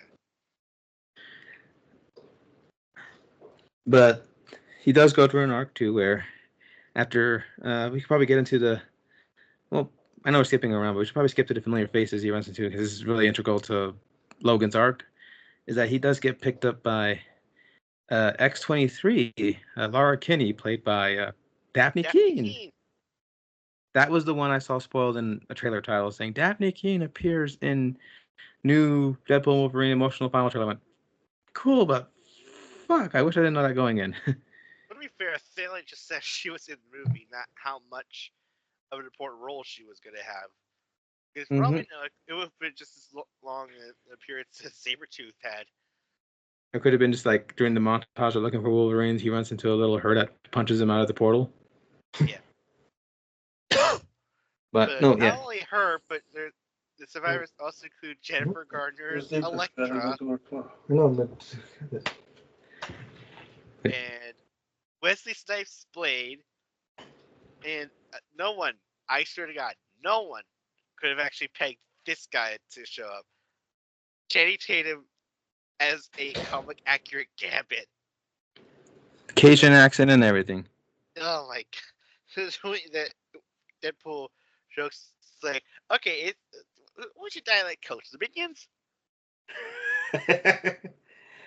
But he talks like they call me the Gambit.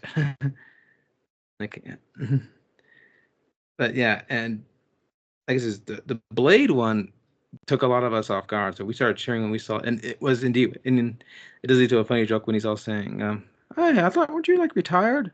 What do you mean I'm retarded? Like, oh, dang. I also do have a laugh at a line he adds later. It's like, there's only one Blade. And I'm like, are you there? And even Wade looks at the camera like, does he know? Well, on top of that, the actual Blade is going through production issues like crazy. So for the time being, yes, Wesley is the only Blade. Because the joke is that's a rocket launcher from the Punisher. Which one? You got like 5 of them. There's only one Blade. and as we mentioned before, Johnny. But oh my gosh, That poor son of a bitch Johnny. He had to have quite a mouth. And well, at least as far as Deadpool made it seem like he was.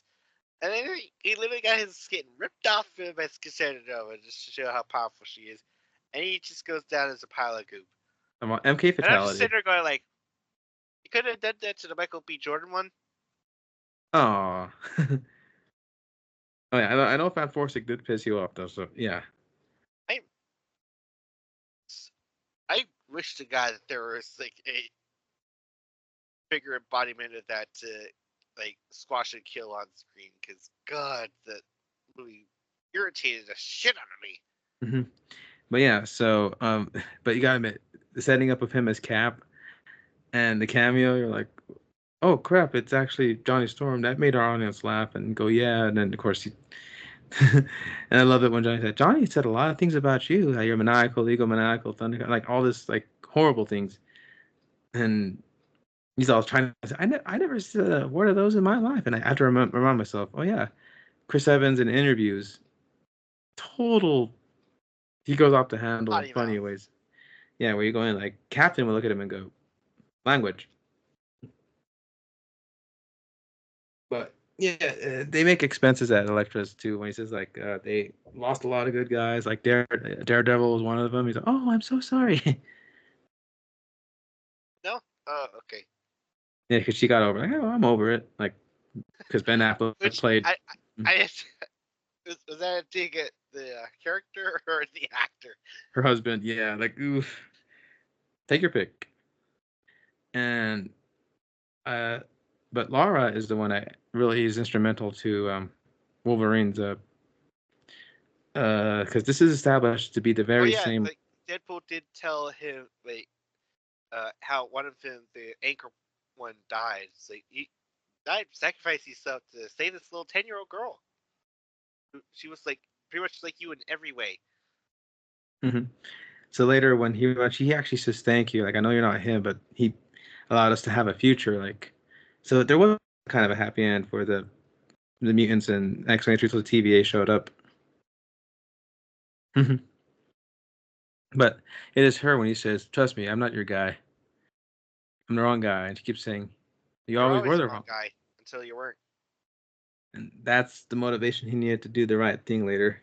Because going back to Cassandra Nova, she is established as a psychotic, more powerful version of Charles Xavier, born in the womb and even tried to strangle each other with their umbilical cords. That is true to the story She, in the comic. and she words that the TVA sent her there before she could even walk. The joke was someone said no one. Someone made a joke. Nobody is born evil. Cassandra Nova, challenge accepted. And she's Uh, not evil in like misunderstood villain or anything. No, she's oh, flat oh out. no, she relishes it. In fact, she loves being in a voice like, dude, you live in a garbage dumpster. And she gets to keep all the good things for herself and pay rent to Elioth. I wonder if Kang was afraid of her. Well, if he did know of her, he probably would know best to leave her there. In fact, that's the arrangement with the TVA. And like this paradox, as we make a brief thing into him, he just says that he's just tired of the TVA's trying to remake its image and be a little more humane and la di da di da when he wants to go back to the days of perfection, of pruning the routine. And then Deadpool even figures out that the whole mission was unsanctioned. And like when the higher ups at the TVA find out that hey, we have an unwarranted time ripper being activated, they're like, oh really now? Oh, not only that, but he also has an inside figure with Pyro. Hmm. Pyro keeps Cassandra in the void and such, and eventually Pyro wants to make a deal. You get me out of this void, and I'll ice her for you. Which, Which is uh, impossible considering the fact that we saw her get skewered by Dead Wolverine, but then she kind of like immediately heals, probably with her like mental abilities. mhm. And this also ties into Wolverine's arc is that when she does get stabbed after the whole "I got you, no, I got you" moment with the Juggernaut's helmet, he has a change of heart, saying how I want you dead, but your brother Charles probably wouldn't have. He would have done everything heaven and earth to save you, that kind of thing. Oh, it does lead to an incredible action sequence where I was afraid it was going to be X Force 2.0, where they set up this cool gang of old cameo people and they just Oh get. no, these guys were kick ass. Even like changing Gambit really got to do what Gambit does best. Like but probably so much more than X-Men Origins Wolverine Gambit. Oh, by the way, I think it's pretty much on a level of like the Origins Wolverine video game Gambit. Let's just say. I think there's Yeah. I think there's an unintentional callback to Origins with Pyro trying to get in the middle of a Wolverine speech, and he just elbows him, to shut up, same way that he did to Remy and Origins. Yeah. But yeah, Gambit got to do, and I said, realistically, yeah, all of Gambit's powers would be R-rated territory, but they're PG-13 because Gambit's in the cartoons and everyone loves Gambit. So we'll never see unleashed kinetic energy unless they make that Gambit movie R-rated as well. Fat chance, huh? So they'll argue like, well, we kind of already had that movie. It's the Deadpool Wolverine movie. So, But still, are yeah. we ever going to argue against that though? Yeah, but yeah, Elektra, good. But I thought Lara had some great standout moments, especially when she went toe to toe with the Juggernaut. Before going into battle, she puts on her pink shade she stole from Logan. Why is it with little short, skinny girls that always get in my way? Yeah. So, yeah, the Cassandra Nova is spared by Wolverine because he says Charles would have, seen the better in everybody. I think that whole speech, just because someone's lost their way doesn't mean they're lost forever. So I'm pretty sure that's the logic that this Wolverine had. Oh God, what if this Wolverine was the Days of Future Past Wolverine? That's a shit end if that's the case. We really wouldn't be considered this the worst Wolverine, considering that he did everything right in that one. You're right. You're right. But oh man, he does spare her, and she does hold up her end of the deal to not completely flay them alive. Yeah, But there she was missed. this sorcerer that went by, and before I flayed him, I found this nice little trinket behind that does wonders to get windows to another world open. Well, it can do that now, apparently. Then again, sling rings were used also in Infinity War. I mean, Endgame to get them from point A to point wherever, right? Yeah. Oh man, but I yeah, remember people saw that sling ring portal and thought, "Oh my god, is this where you get they get joy with like Doctor Strange and everyone else?" That like, dude, why the fuck do you like? They had to kill off Chris Evans just because he was running up the budget. you need to get Benny C in this. But yeah, so it does lead to the riveting core where Cassandra is now pissed off that the TVA tried to, uh, off her. So she decided to use their little toy, the Time Ripper, to like gain the power of that and rip apart every single timeline until only the void is left. Which even Paradox is like, oops, I did a big oopsie. So the only one to save the day is, well, Wolverine and Deadpool, but they have a little bit of a problem in that, well, Cassandra called some backup. The Deadpool core. We had this grisly moment where Knifepool gets shot at. It turns out he doesn't have regeneration. I love that bit when he said, like, don't worry, your healing factor's going to kick in. He's all, healing factor? No. Oh, no. Oh no. Like, I, I figure that's why he didn't wear the mask. No cancer, no need for a healing factor. Also, probably considers why he's considered a Deadpool variant. It's not really much of a Deadpool. But I do love when he says, I'll take care of you if anything should ever happen to him. And he's like, what would ever happen to me? And I love when he says, everybody knows that every donut bar contains a triage kit. No, it doesn't. Yeah, trust me on this. I think my friend said he was trying to manifest that whole MacGuffin power that Deadpool has where you can manifest things into things, I guess. And they were going to make it to the triage kit by using him as a human shield. But I like, I said, I'm going to make it. Yeah, you're going to make it. Tell me. I'm going to. And he just completely gets headshotted. And goodness. And the whole audience got to laugh at when Wolverine pulled out the puppy pull. The Mary Poppins, and everyone's like, "Hold your fire!" Mhm. And Oh yeah, it also turns out that Lady Pool is voiced by Blake Lively, which yay. I literally knew that was gonna be the case. I don't understand what the correlation of Taylor Swift thing. Until I found out there was a picture of Taylor Swift bunking with Blake Lively hanging out that circulated. Apparently, Blake Lively is a Taylor Swift fan, so On top of that, maybe that was a joke. But I but if she was involved, you know there'd be no way in hell they'd keep her in a mask the whole time.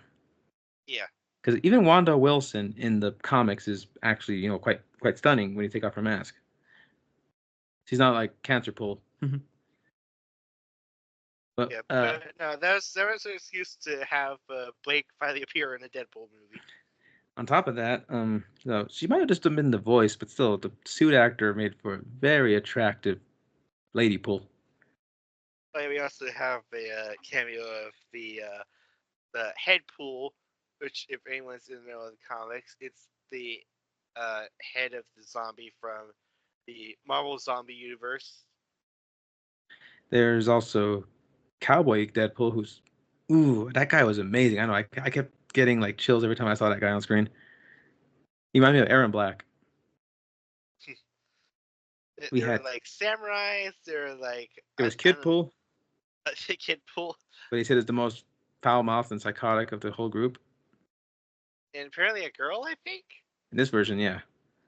But And Jay, there was even baby pool, and then which they don't attack, but uh, needless to say, the scene led to a you know that scene moment in the trailer where the Like a Prayer by Madonna is playing. It's literally oh, playing in the scene where they're walking out, and it and leads the to hype was Wolverine building, man. pulling up the cowl that apparently was a part of the suit the entire time. And it folds over his face. He's like, there it is, fucking art.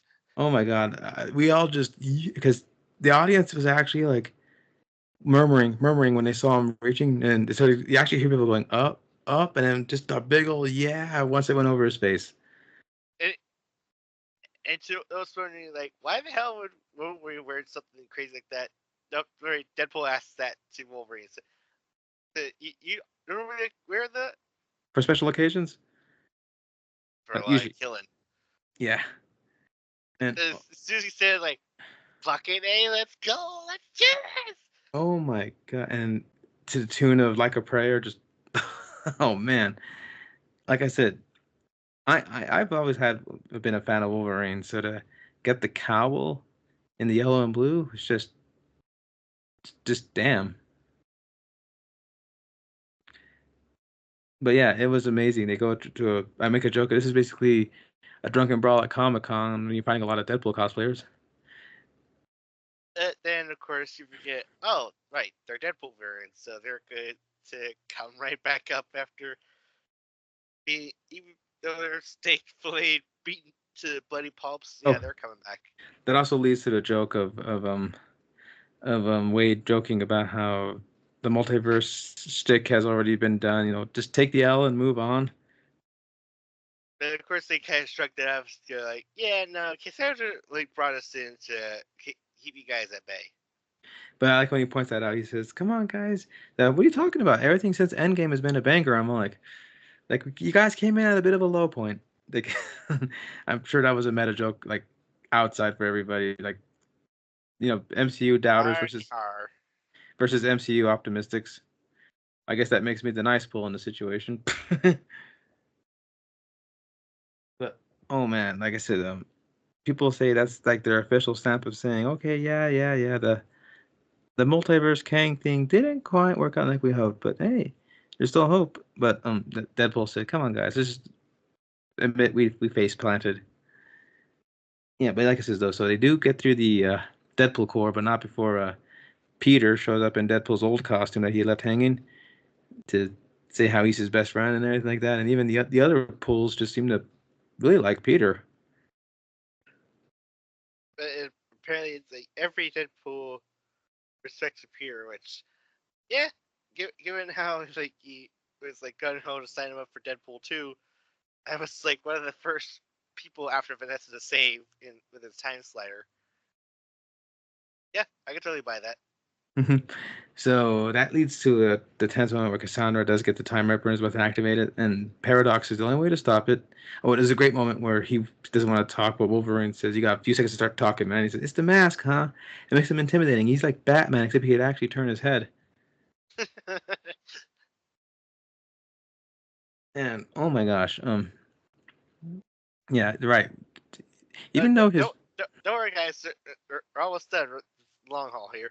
So even though he has the cowl, he can still emote with those teeth and mouth of it. So when they're talking about how there's only one way to stop it, but the person causing the conduit would be vaporized beyond all time. So basically, when they're gone, they're They're gone. no like as Thanos would say, gone, reduced to atoms. So they kind of have a brawl about who's gonna do it. Wolverine saying it has to be him because well he screwed up enough. And Deadpool has a world to go back to. But Being his friends and family. But of course, the last minute, Deadpool decides, "Nope, sorry, it's got to be me." Even like takes the time to kind of make faces at even do the Wolverine. even do the Wrath of Khan, Spock reference that this is clearly homaging.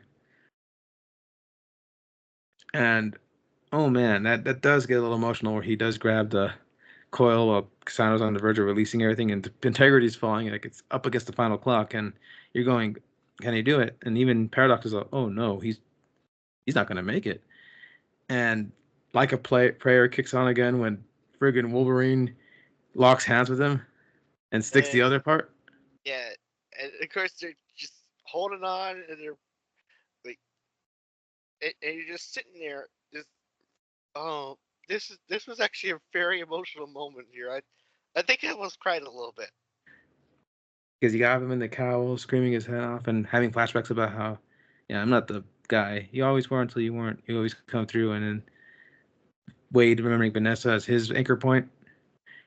And of course, they blow up Cassandra, and you think, oh, well, it does lead to the funniest punchline in my regard, where Hunter B 117, she's not that no more, but basically the boss of Loki, she comes in a little pissed off at Paradox. He explains how those two heroes are the reason we're still standing here, and it's a testament to them. And then Deadpool makes a little quip, and he just yells the biggest, the biggest f bomb. It made me laugh when he was so frustrated that I survived. Apparently, you're playing with you put two regenerative mutant a-holes together with Madonna like a pair playing in the background and make them stronger. Well, they're basically like the Guardians of the Galaxy when Peter barely held onto an Infinity Stone, but all the Guardians holding it together was able to become a channel conduit. So I guess it's the same logic with Wolverine and Deadpool.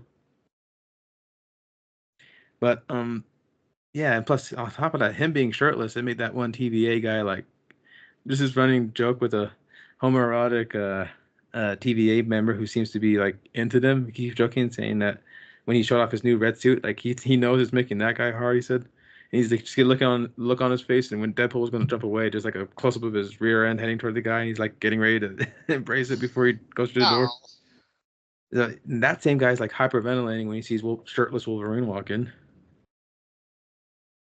to be fair, I think all the TVA were like that season. Well, then again, 55 and still doing the workout. Looking damn good too, I might add.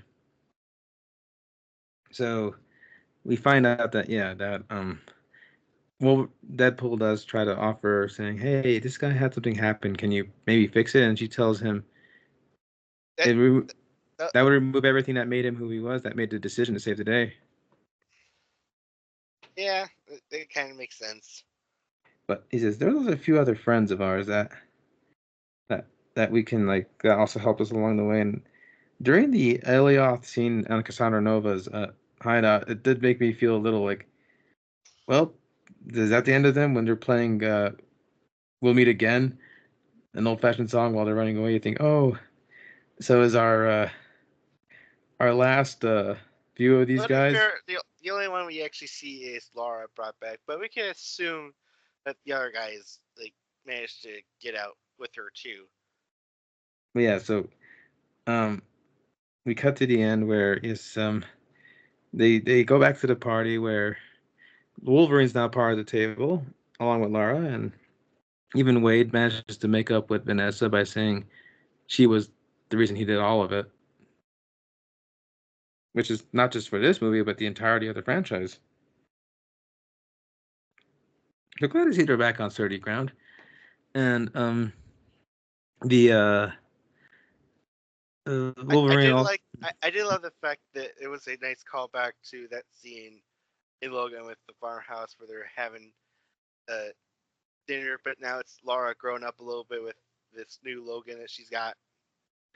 And there's a funny bit where Wolverine's sitting there waiting, and he's like, "Will I ever see you? Will I ever see you again?" Like, nah, you won't. But oh, they also go for shawarma after the whole battle's over. So I want to go for some shawarma. You know, the Avengers discovered shawarma because that was a cute little callback.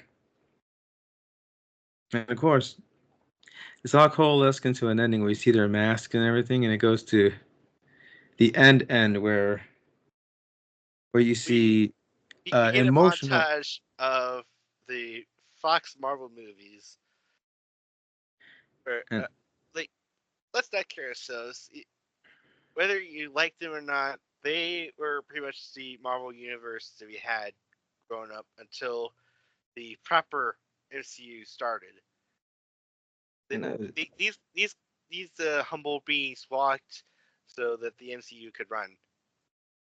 it's quite beautiful. Emphasis, enforcing. Mm-hmm. Uh, and then it ends in the end credit sequence where Wolverine's pissed off that they kept blaming him for the death of Johnny because saying you got that kid killed. Oh, but it turns out Deadpool said, to all those that thought that I literally set Johnny up to die, I have proof.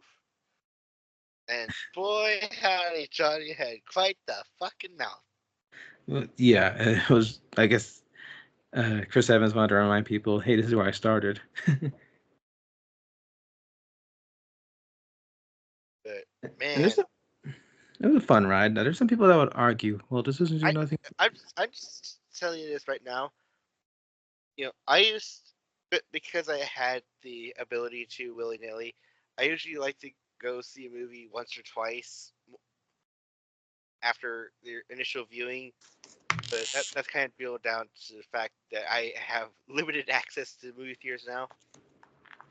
Deadpool Wolverine is probably the first movie in a long while that I need to see it again. I need to see it again. I wanted to squeeze in another viewing today, but didn't have the means to. But I want to see it again too. So I already have another planned viewing with it to see it with Blaine when I go over to uh, Wildwoods, but it that's still a long ways to go, and I want to see it now. But oh man, this thing is gonna make a lot this week. I mean, they already broke the record, like I mentioned in our impact. And some people say, yeah, well, it doesn't contribute much to the overall MCU narrative, or it doesn't set up the next big thing. But Blah blah blah blah blah. I, I think Is that what those. it's all about now? Just set up and chessboards now. Well, this is more of a throwback to the Fox movies than an overall MCU movie. So you know, when people call it Deadpool joins the MCU, it's gets his foot in the door, but it's not like, oh, we're doing the MCU formula. We're actually kind of making fun of it. So um, this is kind of like an old-fashioned Fox movie of, we're just having fun with now in the moment, and we'll see what the future holds. So I'd say this definitely left an impact. There's people are saying the MCU is back. Might be too early to say, but you can't base it off one good day or one bad day at the office. But there's a lot of people that have went with this I'm are just having. gonna say it. Like, if people think like it's not gonna make bank, it came out late July. It's gonna go on throughout all of August. It's only gonna have like what one possible contender with Alien Romulus, but And M. let's Night, not kid ourselves. It's gonna dominate the box office M. Night for weeks on end. Shyamalan's Trap is probably unfortunately time now.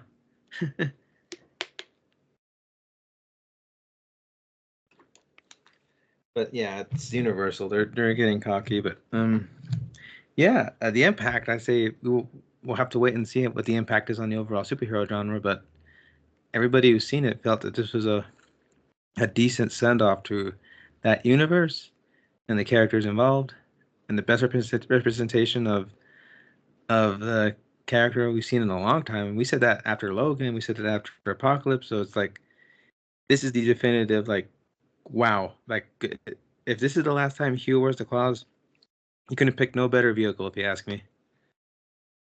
To be fair, Deadpool says it's like, well, this guy's gonna be playing it until he's fucking 90.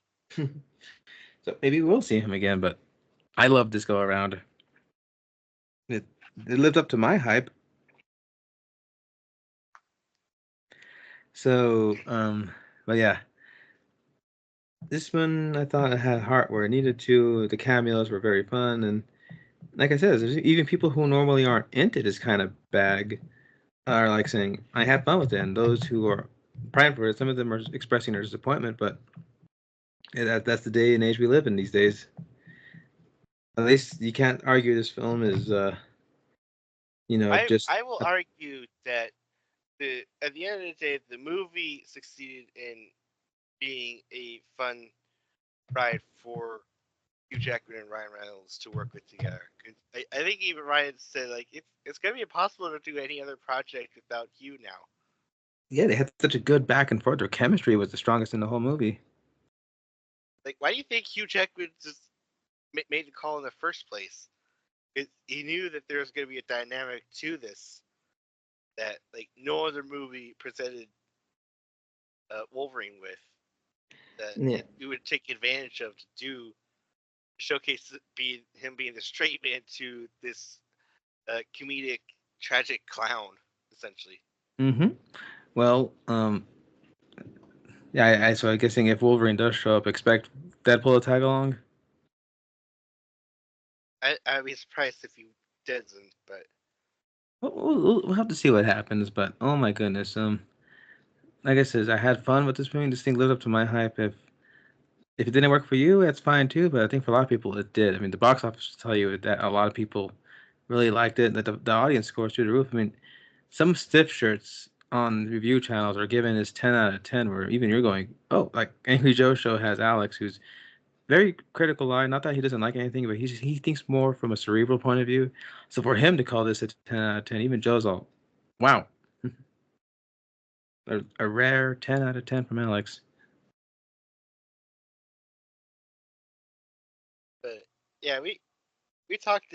I think we just like talked about it enough. You like bullshitted enough with that fake spoiler run. That I had too much fun with that one. But yeah, so I I say it's definitely a good one. Now between Deadpool's 1, 2, and 3, how would you rank this one? I think I'd go uh, third one, then one, then two. Yeah, that sounds about fair. I think mine's is a toss up between 1 and 2, 1 and 3 tied with 2. Not that 2 is bad, but the dynamic is just so much more fun in this one. All right, then. So I guess for now, this truly will be the last time we revisit the Fox X-Men universe, unless somehow they pull well. But I think we can safely say this is the final, cheers send off to it, right? Yeah, So that would probably mean a final send off to this whole X-trospective for real this time. I for don't think real, there's any. real. We're not gonna like come back 5 years later and still use this old 20 years later uh shtick. Yeah, if we do discuss X-Men, it will be a whole new era, whole new studio, all new everything. If we ever do discuss that, but for this the huge Ackman universe, the thing that was started, by Bryan Singer and all those other Kevin Feige all those years ago. This is the, little tulip at the end of the whole thing in the bouquet, the little kiss goodbye. And yeah, I can think of no better one than this one. So we have a lot of products. I have a web perspective to still finish. That'll go up hopefully before Beyond comes out. And I think that's all I'm gonna have to say for now for this one. I want to thank you all for sitting through all these rambling thoughts because we're rambling bros, and This is Jonas Cat 79 signing off, but also my. Oh, any other last thoughts, Derek? I'm a little bit disappointed the soundtrack CD does not contain the Like a Prayer song. Like, it's got the NSYNC Bye Bye Bye thing, it's got the Greatest Showman song, but it's Like a Prayer is nowhere to be found. Like, really? You guys can shell out to get Madonna to have the rights to have that song playing in that CD? This will be the movie I think of whenever I hear that song now. Dude, that little moment just literally had to be couldn't pull off without Madonna's. And hell, that freeze frame at the back of the bus, perfection. And then of course he had to dismount the landing pad. Oh. Ah. All right. So, okay, I think we can really sign off for real. This is Johnny Cat 79K Chris signing off, and my co-host RKK Dark Neon. Hey, let's fucking go. Excelsior. We'll never see you again after this, so good night and good luck.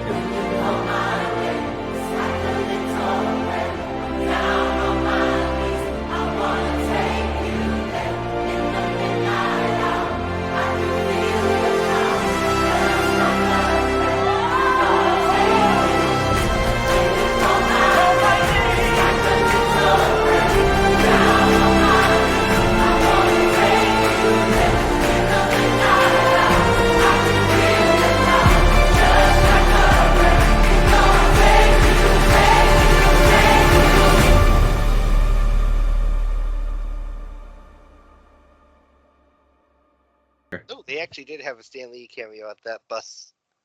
Oh yeah. What was it? It was that strip on the bus line. Yeah. It was Stanley. So we got to see him. Well, he was also in the montage during the Fox montage. Oh, Okay, yeah. good. All right, goodbye for real, everybody. Good night.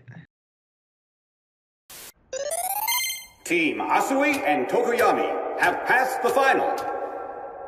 That was wonderfully clever. I must commend you both. I'm truly humbled, sir. It was all thanks to me.